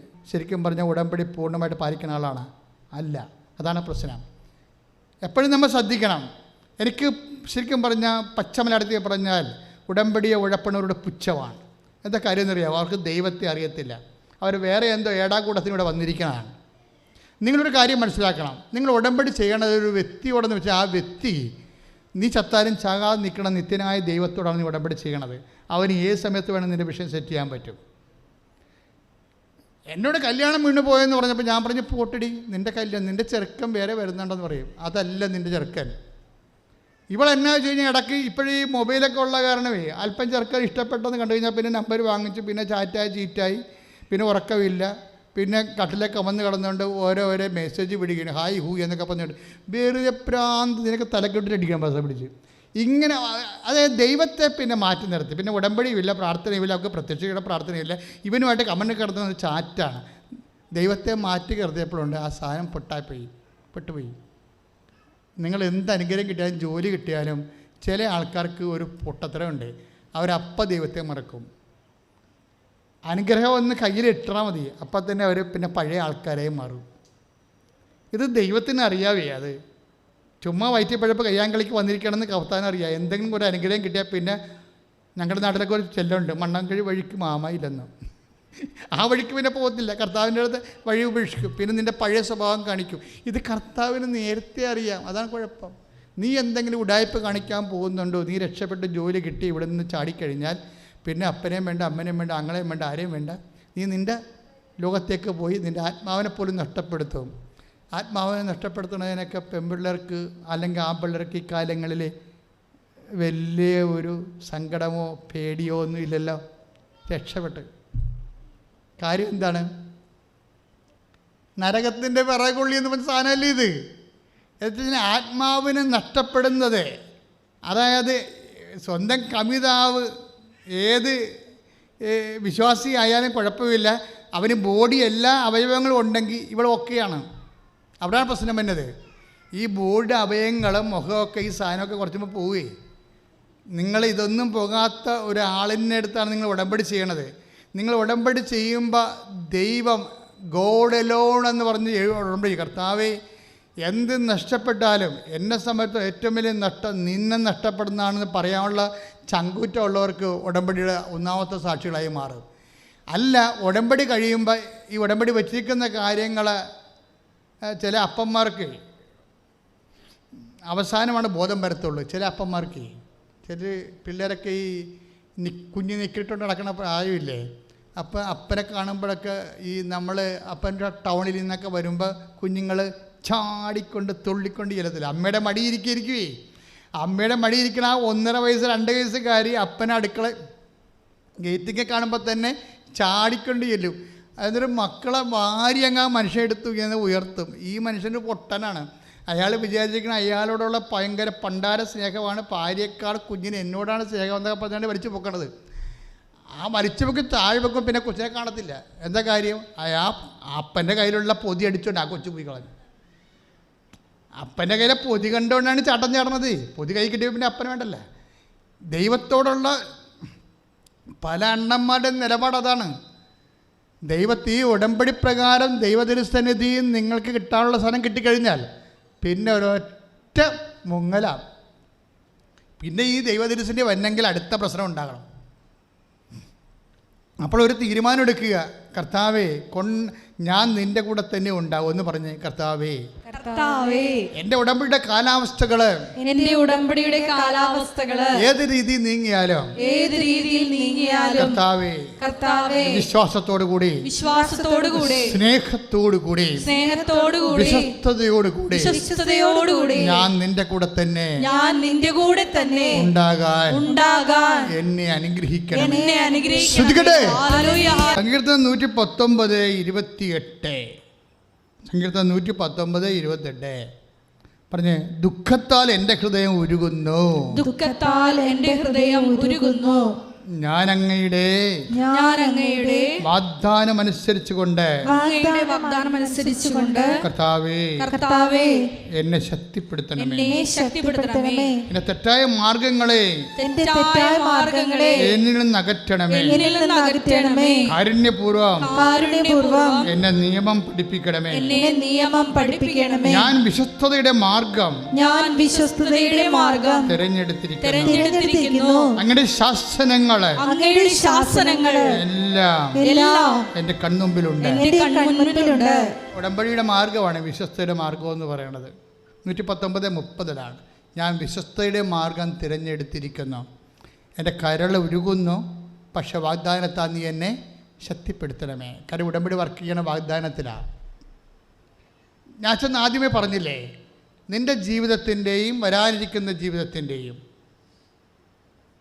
ഈ ഭൂമിയിൽ മനുഷ്യരാശി പുലരുന്ന അത്രയും കാലമുള്ള മാനവവംശത്തിൻ്റെ ലോകരാശിയുടെ മുഴുവനും ആവശ്യങ്ങളിലെ ഒരാപ്പാണ് യേശു ക്രിസ്തു എന്ന് പറയുന്നത്. സാധ്യത ഞാൻ ഫുൾ ഓപ്ഷൻ എന്നൊക്കെ പറയും. കാര്യം 21 കൊല്ലം 36 കൊല്ലത്തെ കൗൺസിലിംഗ് ആണ്. 21 ലക്ഷത്തെ ആൾക്കാരെ കൗൺസിൽ ചെയ്തിട്ടുണ്ട് എന്ന് ഞാൻ എല്ലാ ധ്യാനത്തിലും പറയും. എന്താ കാര്യം എന്നറിയാവോ? ഈ കാലങ്ങളിലെല്ലാം ആൾക്കാരിൽ പ്രവർത്തിച്ച ദൈവത്തെ എനിക്കറിയാം. എന്താ കാര്യം എന്ന് വെച്ച് കഴിഞ്ഞാൽ, നമ്മൾക്ക് ഇതിൻ്റെ അകത്ത് ഒരിക്കലും ഒരു നഷ്ടം വരത്തില്ല. ദൈവവേദലെ എവിടെയെങ്കിലും നിൻ്റെ ഇച്ഛാശക്തിക്ക് നീ ആഗ്രഹിക്കുന്ന രീതിയിൽ നടന്നില്ലെങ്കിൽ അതപ്പം തന്നെ നീ കൈപൊക്കി കർത്താവിൻ്റെ ആഗ്രഹം ഒന്ന് പ്രഖ്യാപിക്കണം. മനസ്സിലായില്ലേ? അത് നമ്മളെ ആഗ്രഹം നടക്കുന്നതിനേക്കാൾ ശക്തമായിട്ട് അത് നിനക്ക് വർക്കൗട്ട് ചെയ്ത് തരും. ഇവിടെ എന്താ എഴുതിയിരിക്കണത്? എൻ്റെ വിശ്വസ്തയുടെ മാർഗം. ഞാൻ സങ്കീർത്തനം 119:30 ഞാൻ വിശ്വസ്തയുടെ മാർഗം പറഞ്ഞേ, ഞാൻ വിശ്വസ്തയുടെ മാർഗം. അതാണ് ഉടമ്പടി എന്ന് പറയുന്നത്. ഉടമ്പടി വിശ്വാസത്തിലല്ല വർക്ക് ചെയ്യണത്, പിന്നെ എങ്ങനെയാണ്? വിശ്വസ്തതയിലാണ്. ആ വിശ്വസ്തയുടെ മാർഗം തിരഞ്ഞെടുക്കാൻ കാരണം എന്താണ്? അതായത് ദുഃഖത്താൽ എൻ്റെ ഹൃദയം ഉരുകുന്നു. ഓരോരോ വിഷയമില്ലേ, ദുഃഖത്താൽ ഉരുകുന്നു. പിന്നെന്താ പറയണത്? അങ്ങയുടെ വാഗ്ദാനം അനുസരിച്ച് എന്നെ ശക്തിപ്പെടുത്തണമേ. കാര്യം മനുഷ്യന് വാഗ്ദാനം കിട്ടാൻ ദൈവം എല്ലാം വാഗ്ദാനത്തിൻ്റെ രീതിയിലല്ലേ ഓഫർ ചെയ്തിരിക്കുന്നത്. നമ്മുടെ വീട്, ജോലി, വിവാഹം, പ്രമോഷൻ, PR, നമ്മുടെ എല്ലാ നിയമ പരീക്ഷകളും, അതുപോലെ തന്നെ മനുഷ്യൻ്റെ എല്ലാ മെയിൻ്റനൻസ് വിഷയങ്ങളെല്ലാം ദൈവം വാഗ്ദാനത്തിൻ്റെ രീതിയിലാണ് ഓഫർ ചെയ്തിരിക്കുന്നത്. അല്ല, നമുക്ക് 1 ലക്ഷത്തി ഒരു ഈ ഭൂമി ജീവിക്കാൻ പോകുന്ന മനുഷ്യൻ ഇപ്പം തന്നെ 800, 1000 കോടിയുണ്ട്. ഈ കോടികൾക്കെല്ലാം 10,000 കോടി ആവശ്യങ്ങളാണ് ഉള്ളത്. ആ ഓരോ ആവശ്യങ്ങൾക്കും ഓരോരോ പ്രാർത്ഥനയല്ല, ദൈവം ഇതെല്ലാം കൺസൈസ് ചെയ്ത് വാഗ്ദാനമാക്കിയിരിക്കാൻ, പ്രോമിസാക്കിയിരിക്കാൻ. അത് രണ്ടായിട്ട് ദൈവം തിരിക്കും പ്രോമിസിനാണ്. എന്താണ്? ഞാൻ ചൂണ്ടിക്കാണിക്കണ ദേശം നിനക്ക് അവകാശമായി തരും. ആണ് ദേശം. ദേശം എന്ന് പറയുമ്പോൾ അതിനകത്ത് എല്ലാം ഉണ്ട്. ഒരു സ്ഥലത്ത് പോയി നമ്മൾ ജീവിക്കണമെങ്കിൽ എന്ത് വേണം? വീട് വേണം, പിന്നെ എന്ത് വേണം? വെള്ളം വേണം, പിന്നെ എന്താണ്? വഴി വേണം, പിന്നെ എന്താണ്? വണ്ടി വേണം, ഇൻ്റർനെറ്റ് വേണം, എല്ലാം ഉണ്ട്. ദേശം എന്നുള്ള ഒറ്റ വാഗ്ദാനത്തിലാണ് ഈ ഇൻ്റർനെറ്റ് വരെ ഉള്ളത്. പിടിയിടുക. അതായത് എബ്രഹാത്തിനോട് എന്താ പറയണത്? ഞാൻ ചൂണ്ടിക്കാണിക്കണ ദേശം നിനക്ക് എന്ത് തരും? അനുഗ്രഹമായി നൽകുമെന്നല്ല പറയണത്, പിന്നെ എന്താണ്? അവകാശമായി നൽകും. അത് ഉടമ്പടി പ്രീസപ്പോസ് ചെയ്തുകൊണ്ട് മാത്രമേ അവകാശം പറയാൻ പറ്റത്തുള്ളൂ. കാര്യം വിശ്വാസി അവകാശമല്ല പ്രാപിക്കണത്, അനുഗ്രഹമാണ് പ്രാപിക്കുന്നത്. ഉടമ്പടി ചെയ്യുന്നത് റിലേറ്റീവാണ്, റിലേഷനിലാണ്. അപ്പോഴെന്താ പറയുക? അവൻ അവകാശമാണ് പ്രാപിക്കണത്. ചൂണ്ടിക്കാണിക്കണ ദേശവും സന്താനങ്ങളും എന്നാണ് ഇതിനകത്തുള്ളത് മുഴുവനും. എല്ലാ കാര്യങ്ങളും. ഒന്ന് ദേശവും പിന്നെ നിൻ്റെ ജീവിതം പുലരാൻ വേണ്ടിയുള്ള നിൻ്റെ പേര് നിലനിർത്താൻ വേണ്ടിയുള്ള സന്താനങ്ങളെ എന്നിട്ട് എബ്രാഹത്തിനോട് പറയും, എബ്രാഹാം ആദത്തിന് കൊടുത്ത പോലെയുള്ള ഒരു ഉടമ്പടിയല്ല ഞാൻ നീയുമായിട്ട് ചെയ്യണത്. നോഹിന് കൊടുത്ത പോലെയുള്ള ഉടമ്പടിയല്ല. നോഹിനോട് എന്താ പറഞ്ഞത്? നീ പെരുകി ഭൂമിയെ കീഴടക്കാൻ പറഞ്ഞു. നോഹിന് കൊടുത്ത ഒരു വാഗ്ദാനം അതാണ്, നീ പെരുകി ഭൂമിയെ കീഴടക്കാൻ. 9 ഉൽപ്പത്തി പുസ്തകത്തിൻ്റെ. അതായത് നീ നോക്ക് എല്ലാം നശിച്ചു പോയില്ലായിരുന്നു, പ്രളയം വന്ന് എല്ലാം നശിച്ചില്ലേ? നിങ്ങൾ ഓർക്കണം, ഇവിടുത്തെ സാക്ഷ്യങ്ങളെ കേട്ടാൽ നിങ്ങൾക്ക് മനസ്സിലാവും. 1 കോടി കടം, 2 കോടി കടം, ബിസിനസ് പൂട്ടി തകർന്ന് കൂടെ നിൽക്കണം, വഞ്ചിച്ചു, പറ്റിച്ചു, എൻ്റെ ജീവിത പങ്കാളി അവസ്ഥ ഇട്ടച്ചും പോയി എന്നൊക്കെ പറഞ്ഞ് നിലയും വിളിച്ച ആൾക്കാർ ഉടമ്പെടുക്കണത്. എന്നിട്ട് ഇവർ കണ്ണുനീരോടെ ഇങ്ങനെ വിതച്ചിട്ട് പോകും. എന്നിട്ട് കുറച്ച് കഴിയുമ്പോൾ ജയഘോഷത്തോടെ തിരിച്ചു വരും. അവർ കണ്ണുനീരോടെയാണ് വിതക്കണത്. They are going carrying the sheep. അതായത് ഷീപ്സ് അവരിങ്ങനെ അതായത് അവർ കണ്ണുനീരോടെ 126 സങ്കീർത്തനമാണ്. എനിക്കുള്ളത് 5-6 വചനങ്ങളാണ്. 126 സങ്കീർത്തനം. അവർ കണ്ണുനീരോടെ വിതക്കുന്നവൻ എപ്പോഴും കണ്ണീരോടാണ് വിതക്കണത്. പക്ഷേ കൊയ്യണ സന്തോഷത്തോടെ കൊയ്യും. അവർ സാക്ഷ്യം 126:5 അതാണ്. കണ്ണീരോടെ വിതയ്ക്കുന്നവർ ആനന്ദഘോഷത്തോടെ കൊയ്യട്ടെ. കണ്ണീരോടെ വിതക്കുന്നവരെ ആനന്ദഘോഷത്തോടെ കൊയ്യട്ടെ. അതിക്ക് മുമ്പ് ഒരു വചനമുണ്ട്, വിത്ത് ചുമന്നുകൊണ്ട് വിലാപത്തോടെ വിതയ്ക്കാൻ പോകുന്നവൻ കറ്റ ചുമന്നുകൊണ്ട് ആഹ്ലാദത്തോടെ വീട്ടിലേക്ക് മടങ്ങും. ഇതാണ് ഉടമ്പടി സംഭവിക്കണത്. ഇവിടെ വരണത് കണ്ണീരോടെയാണ് വരണത്. ഇവിടെ വരണത് എന്താണ്? കണ്ണീരോടെയാണ്. കഴിഞ്ഞ ദിവസങ്ങളിൽ ഒരു സാക്ഷ്യം എന്താ? വണ്ടി ഇടിച്ച് 2 വിരൽ പോയി, ചതഞ്ഞു പോയി. ഇറച്ചി കഷ്ണം ചെറുത് തൂങ്ങിക്കിടപ്പുണ്ട്. വിരലിൻ്റെ സംഭവമൊന്നുമില്ല. അപ്പോൾ അവൻ കല്യാണം കഴിച്ചിട്ടില്ല, ചെറുപ്പക്കാരനാണ്. അപ്പോൾ വിരലിൽ പോയെന്ന് അവന് മനസ്സിലാക്കുമ്പോൾ അമ്മയോട് പറഞ്ഞു, അമ്മേ പെണ്ണ് കിട്ടത്തില്ല, ജോലിയും കിട്ടത്തില്ല, ഞാൻ തിരിവായി പോയെന്ന് പറയാം. എല്ലാം തീർന്നെന്നാണ് വിചാരിക്കണേ. എല്ലാം തീർന്നു. അപ്പോൾ കണ്ണീരല്ലേ? അപ്പം അത് കണ്ണീരല്ലേ? വണ്ടി ഇടിച്ചതിൻ്റെ വിരൽ, ചെറുപ്പക്കാരൻ്റെ വിരൽ 2 ചതഞ്ഞു പോയെന്നല്ലേ, വിരലില്ല, അത്രയും ഭയങ്കര ഇടിയായിപ്പോയി. എന്നിട്ട് ഇവർ അമ്മ വന്ന് ഉടമ്പടി ചെയ്യുമ്പോൾ എന്താ സംഭവം വെച്ചാൽ, ഉടമ്പടിയിലൊരു വാഗ്ദാനമുണ്ട്. അത് ഇതിൻ്റെ അകത്തുണ്ടത്. 126:4 ഒന്ന് വായിച്ചേ. നെഗേബിലെ ജലപ്രവാഹങ്ങളെ എന്ന പോലെ ഒന്ന് പറഞ്ഞു. നെഗേബിലെ ജലപ്രവാഹങ്ങളെ എന്നതുപോലെ കർത്താവേ ഞങ്ങളുടെ ഐശ്വര്യം പുനഃസ്ഥാപിക്കണമേ. അപ്പം നെഗേബിലെ കാര്യം വെച്ച് കഴിഞ്ഞാൽ അവർ കണ്ണീരിലാണ് പോയി വിതക്കണത്. വിതക്കണ സമയത്ത് അവിടെ മഴ ഉണ്ടാകത്തില്ല. ബാർലിയാണ് നെഗേബിൽ വിതക്കണത്. ഈ സങ്കീർത്തനം പഠിക്കാൻ വലിയ രസമാണ്. നമ്മൾ പറയണ സാധ്യത അതിൻ്റെ അന്തർധാരകൾ അറിയുമ്പോഴാണ് നമുക്ക് ആത്മഹർഷം ഉണ്ടാവും. നെഗേബിൽ എന്ന് പറയുന്നത് ഇങ്ങനെ വിണ്ടുകീറി കിടക്കും. 11 മാസം വിണ്ടുകീറി കിടക്കും. എന്നിട്ട് മഴയൊന്നുമില്ല. ഇത് ഈ ജോർദാൻ്റെ തെക്ക് പടിഞ്ഞാറ് അറ്റമാണിത്. ജോർദാൻ രാജ്യത്തിൻ്റെ തെക്ക് പടിഞ്ഞാറ് അറ്റം ആണ് ഈ നെഗേബ് എന്ന് പറയുന്നത്. ചെങ്കടലിൻ്റെ ഒരു മൂലയാണ്. പക്ഷെ മഴ പെയ്യത്തില്ല. പക്ഷേ എന്നിട്ട് ഈ വിണ്ട് കയറിക്കൊണ്ട് ഭൂമി കിടക്കും. എന്നിട്ട് ഈ കർഷകർ എന്ത് ചെയ്യും? ഒരു മഴയും ഇല്ലെങ്കിലും ഇവിടെ കൊണ്ടുപോയി വിതച്ചും പോകും, ബാർലി വിതക്കും. അതാണ് ആ സങ്കീർത്തനം പറയണത്. കണ്ണുനീരോടെ വിതക്കുന്നവന്, കണ്ണുനീരോടെയാണ് വിതക്കണത്. മഴയില്ലല്ലോ. പക്ഷേ കുറച്ച് കഴിയുമ്പോൾ ഇവർ ജയഘോഷത്തോടെ കൊയ്യും. എന്താ കാര്യം എന്നറിയാവോ? ഇവിടെ മഴയില്ലെങ്കിലും വടക്ക് ഇസ്രയേലിൽ മഴ പെയ്യുമ്പോൾ ആ വെള്ളം ഇങ്ങോട്ട് ഇറങ്ങി വരും. ഇവിടെ മഴ ഉണ്ടാകത്തില്ല നെഗേബിൽ. പക്ഷേ ഇസ്രയേലിൽ വടക്കല്ലേ മഴ പെയ്താൽ ഭൂമി ഇങ്ങനെ ചെരിഞ്ഞ് കിടക്കുന്ന കാരണം നമ്മുടെ ഭൂമിയെ പോലെയാണ്. ഇടുക്കി മഴ പെയ്താൽ ആലപ്പുഴ വരത്തില്ല, ഇങ്ങനെ ചെരിഞ്ഞ് കിടക്കുകയല്ലേ. അതുപോലെ തന്നെയാണ് നെഗേബിൻ്റെ അവസ്ഥ. വടക്ക് മഴ പെയ്യുമ്പോൾ ഇവൻ ഇതിൻ്റെ അകത്ത് തിരിച്ച് വരും. പക്ഷേ അത് മഴയില്ലാത്ത സമയത്ത് വിതച്ചിരിക്കുന്ന സ്ഥലം, അപ്പോൾ ആ വിത്ത് ഈ മഴ വെള്ളം വരുന്ന സമയത്ത് അത് കിളുത്ത് വരും. ഇത് മിനിമം വെള്ളത്തിലാണ് ആ സംഭവം കാഴ്ച വരണത്. അതാണ് അവൻ പറയണത്, നെഗേബിലെ നീർച്ചാലുകൾ എന്ന പോലെ ഞങ്ങളുടെ ഐശ്വര്യം പുനഃസ്ഥാപിക്കണമേ. കാര്യം അവർ വിതച്ചത് അരാജകത്വത്തിലാണ് വിതച്ചിരിക്കണത്. വിണ്ടുകീറി വെള്ളമില്ലാത്ത സമയത്താണ് വിതക്കണത്. ഈ 2 വിരൽ പോകുന്നത് കണ്ണുനീരോടെയാണ് അവർ വിതക്കണത്. ഉടമ്പടി കൊണ്ടുവരുന്ന സാധനം എല്ലാം ഇങ്ങനെയാണ്.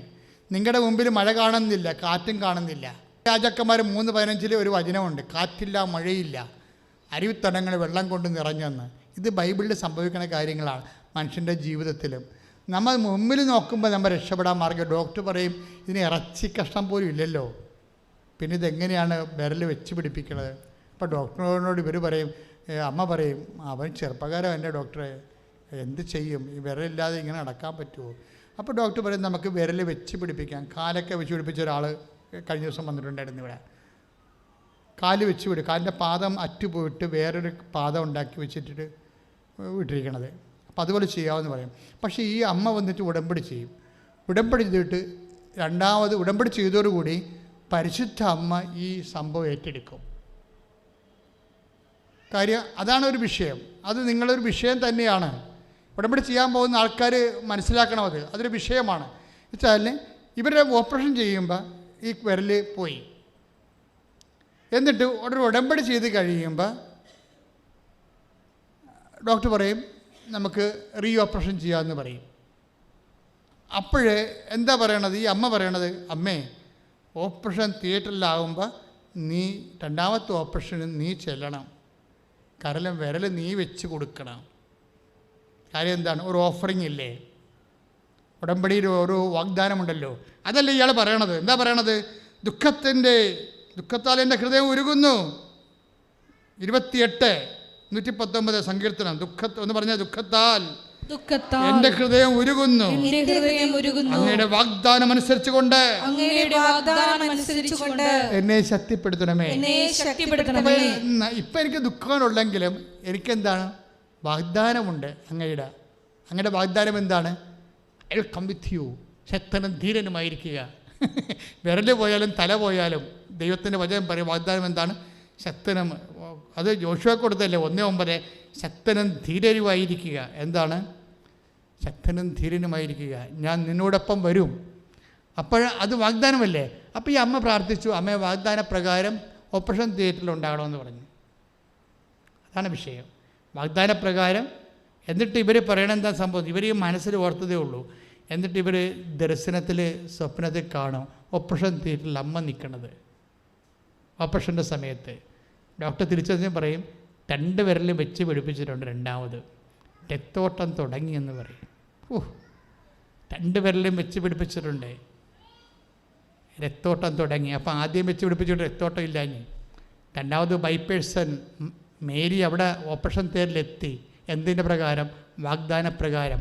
ഉടമ്പടിയിൽ എന്താണ്, I will come with you, ഞാൻ നിൻ്റെ കൂടെ വരുമെന്നല്ലേ പറയണത്. ഉടമ്പടിയിൽ പ്രസൻസ് ഫീൽ ചെയ്യാൻ കാര്യം എന്താണ്, വാഗ്ദാനം ഉള്ളത് കൊണ്ടാണ്. എവിടെയെല്ലാം ദൈവം വാഗ്ദാനം എബ്രഹാത്തോട് ചെയ്തപ്പോഴും പറഞ്ഞു I will come with you. മോസസിന് വാഗ്ദാനം ചെയ്തപ്പോൾ പറഞ്ഞു, ഉടമ്പടി ചെയ്തപ്പോൾ പറഞ്ഞു I will come with you. കർത്താവ് തിരിച്ചു പോകാൻ നേരത്തും പറഞ്ഞു I will be with you unto the last.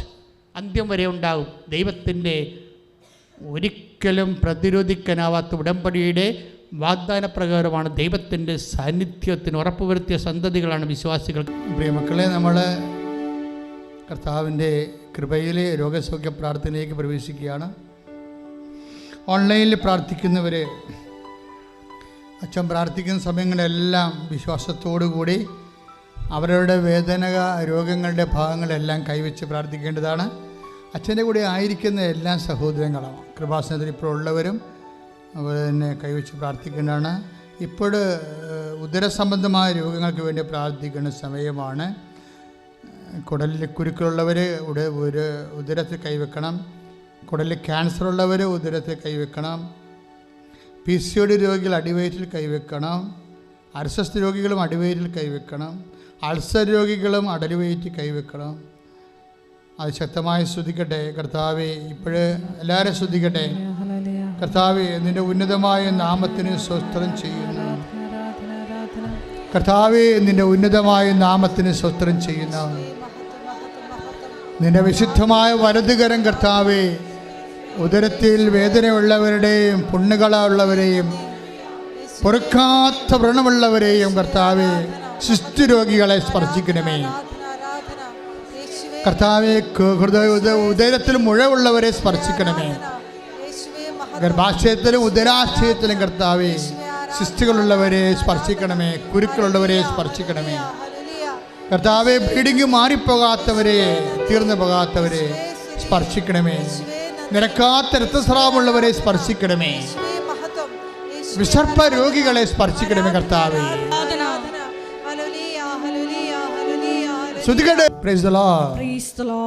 എൻ്റെ പ്രിയപ്പെട്ടവരെ, ശരീരം മരപ്പുള്ളവരെ അല്ലെങ്കിൽ മരയിപ്പുള്ളവരെ കർത്താവരെ സ്പർശിക്കുന്ന സമയമാണ്. ശരീരം ഇങ്ങനെ വ്യത്യസ്തമായ ചില ഭാഗങ്ങൾ കടുത്ത കളറിലേക്ക് മാറുന്നു, അതുപോലെ തന്നെ അത് ബലമായിരിക്കുന്നു. അതിൻ്റെ ഫ്ലെക്സിബിലിറ്റി അല്ലെങ്കിൽ അതിൻ്റെ സ്വാഭാവികമായ സൗഷ്ഠവം നഷ്ടപ്പെട്ട് അത് ബലമായി മാറുന്നു. ആ ഭാഗങ്ങളെ ഈശോ സുഖപ്പെടുത്തുന്ന സന്ദേശമുണ്ട്. ഇപ്പോൾ കർത്താവ് കണ്ണുകളെ കാണിക്കുന്നുണ്ട്. വലത് കണ്ണിനെയാണ് ഈശോ കാണിക്കുന്നത്. വലത് കണ്ണിൽ കുരുക്കളുള്ളവർ, കളർ വ്യത്യാസമുള്ളവർ, കാഴ്ചക്കുറവുള്ളവർ, കാഴ്ച മങ്ങുന്നവർ, കാഴ്ച പിടിക്കാത്തവർ കണ്ണിൽ തൊട്ട് പ്രാർത്ഥിക്കേണ്ടതാണ്. ഇപ്പോൾ കണ്ണിൽ തൊട്ട് പ്രാർത്ഥിക്കേണ്ടതാണ്. ചെവി വേദനയുള്ളവർ ചെവി തൊടാം. ഇപ്പം ചെവിയുടെ താഴെ ഇങ്ങനെ വല്ലാത്ത രീതിയിൽ മുഴ പോലെ കാണുന്ന വ്യക്തികളെ കർത്താവ് കാണിക്കുന്നുണ്ട്. അതുപോലെ തന്നെ തൊണ്ടയിൽ വേദനയുള്ളവർ, ടോൺസൈറ്റുകാർ, തൈറോയിഡുകാർ, പിൻകഴുത്ത് സ്പോണ്ടിലോസിസ് അസുഖമുള്ളവരെ എല്ലാവരും തൊട്ട് പ്രാർത്ഥിക്കട്ടെ. കർത്താവ് ശ്വാസകോശ രോഗികൾ ശ്വാസകോശത്തെ തൊട്ട് പ്രാർത്ഥിക്കട്ടെ. ഹൃദയ രോഗികൾ ഹൃദയത്തെ തൊട്ട് പ്രാർത്ഥിക്കട്ടെ. കരൾ രോഗികളും പങ്ക്രിയാസ് രോഗികളും നെഞ്ചിൻ്റെ കീഴെ വിശുദ്ധമായ കർത്താവിൻ്റെ കുരിശ് ചുമന്നുകൊണ്ട് കുറച്ച് ചാർത്തിക്കൊണ്ട് പ്രാർത്ഥിക്കട്ടെ. നടുവേദനക്കാരും നടുവിൽ കൈവച്ചവന്, കിഡ്നി വേദനക്കാർ നടുവിൽ കൈവച്ചുകൊണ്ട് പ്രാർത്ഥിക്കട്ടെ. ഈശോ നിന്റെ വിശുദ്ധ പൗരോഹിത്യത്തെ മഹത്വപ്പെടുത്തണമേ കർത്താവേ. കണ്ട വചനങ്ങളെല്ലാം നൽകിക്കൊണ്ട് ഞങ്ങൾ ആശ്വസിപ്പിച്ച് നന്ദി പറയുന്നു. കണ്ണുനീരോടെയാണ് അവർ വരുന്നത്. ഞാൻ അവരെ ആശ്വസിപ്പിച്ച് പറഞ്ഞേക്കുമെന്നുള്ളത് അങ്ങയുടെ വാക്കാണെങ്കിൽ, മാറ്റമില്ലാത്ത വാക്കാണെങ്കിൽ ആ മാറ്റമില്ലാത്ത യേശുവിൻ്റെ വാക്കിനെ കൽപ്പിക്കുന്നു. മാരക രോഗങ്ങൾ, തീരാവേദികൾ യേശുവിൻ്റെ നാമത്തിൽ മാറിപ്പോകട്ടെ, ശുദ്ധിക്കട്ടെ. ദിവസങ്ങളിൽ ഈ ബാൾഡായിട്ടുള്ള ഹെഡായിട്ട് മുഴുവനും മുടി കൊഴിഞ്ഞു പോയ ഒരു സ്ത്രീ സഹോദരി വന്ന് പ്രാർത്ഥിച്ചായിരുന്നു. അപ്പം നിങ്ങൾക്ക് അത് നിസ്സാരമല്ലെന്ന് എനിക്ക് മനസ്സിലായി. മുടി കൊഴിഞ്ഞു പോകുന്നവർ തലയിൽ കൈവച്ച് പ്രാർത്ഥിക്കണം. മുടി കൊഴിഞ്ഞു പോകുന്നവർ തലയിൽ കൈവച്ച് പ്രാർത്ഥിക്കണം. കർത്താവ് ക്യാൻസർ രോഗികളെ സുഖപ്പെടുത്തുന്നത് നമ്മൾ സാക്ഷ്യത്തെ കേട്ടിട്ടുണ്ട്. ഇപ്പോൾ ഓപ്പറേഷത്തിൻ്റെ സ്റ്റിച്ചിങ് മെസ്സേജിലുള്ളതാണ്. പക്ഷേ ഇപ്പോൾ ഈ സ്റ്റിച്ചിന് ചുവപ്പ് പാടുകൾ വരാൻ തുടങ്ങിയിരിക്കുന്നു. സ്റ്റിച്ചിന് വേദനയും കടിയും ചൊറിച്ചിലും ഉണ്ട്. അത് ആ വ്യക്തികൾ ആ സ്റ്റിച്ചരിപ്പോൾ കൈവെട്ടിട്ട് പ്രാർത്ഥിക്കേണ്ടതാണ്. കർത്താവ് അതിൻ്റെ ഇൻഫെക്ഷൻ മാറ്റി എന്നെ സുഖപ്പെടുത്താൻ വേണ്ടി പ്രാർത്ഥിക്കുക. നാക്കിൽ കുരിശിട്ട് പ്രാർത്ഥിക്കുന്നവരുണ്ട്. എന്തോ കാര്യത്തിന് വേണ്ടി നീ നാക്ക് കുരിശിട്ട്, ചിലപ്പോൾ നാക്കിന് വല്ല മുഴകളോ അല്ലെങ്കിൽ നിന്നെ പേടിപ്പെടുത്തുന്ന വല്ല രോഗങ്ങളോ വരുന്നെന്ന് കണ്ടിട്ട് അങ്ങനെ ചെയ്തതാകാം. ശരീരത്തിൽ ഏതെങ്കിലും സ്ഥലത്ത് കുരിശിട്ടിട്ട് ഈ ആഴ്ചയിലെ ഈ ദിവസങ്ങളിലൊക്കെ പ്രാർത്ഥന വ്യക്തികളെ കർത്താവ് സ്പർശിക്കുന്നുണ്ട്. 6 വ്യക്തികൾ കർത്താവ് കാണിച്ചു തരുന്നുണ്ട്. അതുപോലെ തന്നെ ഭക്ഷണം കഴിക്കാൻ പറ്റാത്തവരും, അതായത് ഭക്ഷണം കഴിക്കാൻ പറ്റാത്തവർ, അതായത് എന്താ എനിക്കത് മനസ്സിലാകണില്ല.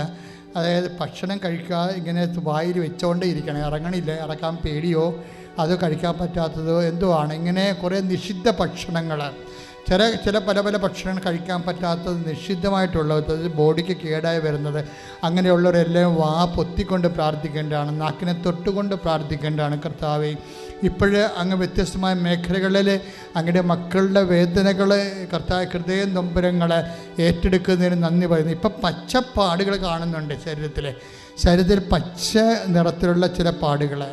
അത് രോഗങ്ങളുടെ ലക്ഷണങ്ങളാണ്. കർത്താവ് സൗഖ്യപ്പെടുത്തുന്നതായിട്ട് കർത്താവിൻ്റെ സന്ദേശമുണ്ട്. കർത്താവെ, ഞാൻ എല്ലാ മക്കളെയും, വിശ്വസിക്കുന്ന എല്ലാ മക്കളെയും, പ്രത്യാശിക്കുന്ന എല്ലാ മക്കളെയും അങ്ങയുടെ ഉടമ്പടിയുടെ യോഗ്യതയിൽ അങ്ങേക്ക് സമർപ്പിച്ചുകൊണ്ട് പ്രാർത്ഥിക്കണം. ഈശോയെ, അവരെല്ലാം നീ സ്പർശിക്കണേ പ്രാർത്ഥിക്കുന്ന. കയ്യിൽ നീരിറങ്ങി വീഴുന്നവർ, കയ്യിലെ ഞരമ്പുകൾ വികൃതമായ രീതിയിൽ തെളിയുന്നവർ, വേരിക്കോസ് രോഗികൾ കർത്താവ് സ്പർശിക്കട്ടെ എന്ന് പ്രാർത്ഥിക്കുന്നു. അതിശക്തമായി ശ്രദ്ധിക്കട്ടെ, അശുദ്ധമായി ശ്രദ്ധിക്കട്ടെ. ഹല്ലേലൂയ. പ്രിയപ്പെട്ടവരെ, മക്കളില്ലാത്തൊരു അടിവയറ്റിൽ കൈവച്ച് പ്രാർത്ഥിക്കേണ്ടതാണ്. ഓൺലൈനിൽ പ്രാർത്ഥിക്കുന്നവരും ഇപ്പോൾ അടിവയറ്റിൽ കൈവയ്ക്കേണ്ടതാണ്. ഇന്നലെ കുഞ്ഞിനെയും കൊണ്ട് സാക്ഷ്യം പറഞ്ഞ ആൾ പറഞ്ഞത് എനിക്ക് കൗണ്ട് ഇല്ലായിരുന്നെന്നാണ്, 0 കൗണ്ട് എന്നാണ്. നിനക്ക് 0 കൗണ്ടായാലും കർത്താവ് നിൻ്റെ വയറിൽ തൊട്ടുകൊണ്ട് നിൻ്റെ ജനിതക അവയവങ്ങളെ സ്പർശിച്ചുകൊണ്ട് കർത്താവ് നിൻ്റെ കൗണ്ട് വർദ്ധിപ്പിക്കാം.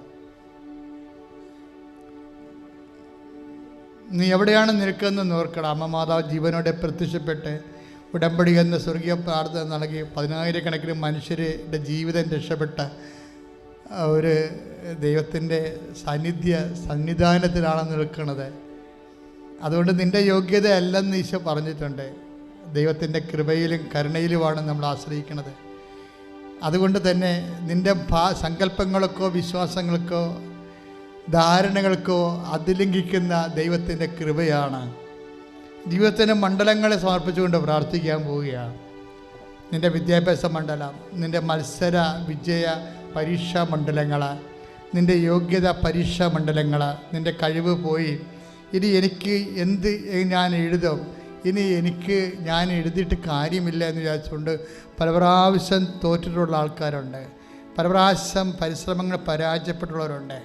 അവർക്ക് വിജയം നൽകുന്നത് കർത്താവാണെന്ന് തിരിച്ചറിയാൻ വേണ്ടിയാണ് ആ പരാജയം നൽകിയതെന്ന് വിശ്വാസി മനസ്സിലാക്കിയാൽ മതിയാവും. ബൈബിളിലെ ഏറ്റവും ശക്തമായ വാക്കാണ് വിജയം നൽകണത് കർത്താവാണെന്ന്. അപ്പം നീ പരാജയപ്പെടുന്നതെല്ലാം കർത്താവ് പ്രീസപ്പോസ് ചെയ്യുന്നുണ്ട്. കാര്യം നിൻ്റെ വിജയം കർത്താവിൻ്റെ ഭാഗത്തു നിന്നാണ്. നീ തിരഞ്ഞെടുക്കപ്പെട്ട കർത്താവിൻ്റെ പങ്കാളിയാണ്. എന്താ കാര്യം? ഞാൻ തിരഞ്ഞെടുത്ത എൻ്റെ ദാസൻ, എൻ്റെ ആത്മാവ് പ്രസാദിച്ച് എൻ്റെ പ്രിയപ്പെട്ടവൾ.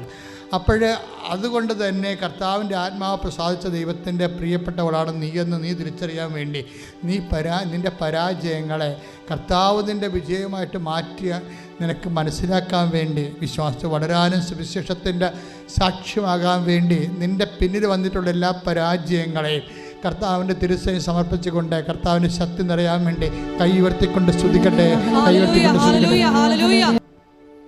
ഒരു ആരാധന കൂടുന്നത് 2 ലക്ഷം പേരാണ്. നിങ്ങളിപ്പോൾ 10,000, 2,000 പേരുണ്ടാവും ചിലപ്പോൾ. പക്ഷേ ഓൺലൈനിൽ ഇത് കൂടുന്നത്, ഒരാഴ്ച കൂടുന്നത് 2 ലക്ഷം പേരാണ്. അപ്പോൾ ഉടമ്പടി ചെയ്തിരിക്കുന്ന അത്രയും ആൾക്കാരെ നമ്മളിപ്പോൾ ഓർക്കുകയാണ്. അവർ ഇന്നും ഈ ആഴ്ചകളുമായിട്ടൊക്കെ ഓരോ സ്ഥലങ്ങളിൽ പോകാനുള്ളവരാണ്. ചിലർ ഇൻ്റർവ്യൂവിന് പോകുന്നു, ചിലർ ടെസ്റ്റിന് പോകുന്നു, ചിലർ കോടതിയിൽ പോകുന്നു, ചിലർ സ്ഥലവളവിന് പോകുന്നു, ചിലർ പഞ്ചായത്തിൽ പോകുന്നു പട്ടയത്തിന്, ചിലർ പോലീസ് സ്റ്റേഷനിൽ പോകുന്നു. അങ്ങനെ വ്യത്യസ്തമായ മേഖലകളിൽ പോകുന്നുണ്ട്. ചിലർ എംബസി പോകുന്നുണ്ട്, ചിലരുടെ കമ്പനി പോകുന്നുണ്ട്, ചിലർ പ്രശ്നങ്ങൾ പറഞ്ഞു തീർക്കാൻ പോകുന്നുണ്ട്. അങ്ങനെ ഒത്തിരി പേരുടെ കണ്ണുനീരാണ് ഉടമ്പടി പേടകത്തിലെ അമ്മയുടെ മുമ്പിൽ ഇരിക്കുന്നത്. നിങ്ങളും അങ്ങനെ തന്നെയുള്ള വിഷമവും വേദനയും ആണോ? കരൾ ഉരുകുന്നു എന്നല്ലേ പറയണത് ബൈബിള്. കരൾ ഉരുകുന്നു. 119:22 എന്താ പറയുന്നത്? നിൻ്റെ കരൾ ഉരുകുന്നു കർത്താവേ, നിൻ്റെ വാഗ്ദാനങ്ങളെ എൻ്റെ കരൾ ഉരുകുന്നു കർത്താവേ. നമ്മുടെ കരൾ ഉരുകിയാണ്. ഉടമ്പടി പേപ്പറല്ലേ നമ്മൾ എഴുതി വെച്ചിരിക്കണം മുഴുവനും. കർത്താവേ, നിൻ്റെ വാഗ്ദാനങ്ങളായി എന്നെ ശക്തിപ്പെടുത്തണമേ. പറഞ്ഞു, കർത്താവേ എൻ്റെ കരൾ ഉരുകുന്നു, ഉരുകിയ കരളിൻ്റെ നൊമ്പരങ്ങളെ ഞാൻ ഉടമ്പടിയാക്കുന്നു. കർത്താവേ, എന്നെയും എനിക്ക് മുമ്പേ ഉടമ്പടി ചെയ്തു പോയ 10,000-ങ്ങളുടെ ജീവിത ദുരിതങ്ങളെ ഇപ്പോൾ പരിശുദ്ധ അമ്മയുടെ മധ്യസ്ഥത്തില് പരിശുദ്ധ കുർബാനയില് സമർപ്പിച്ചുകൊണ്ട് പ്രാർത്ഥിക്കുന്നു.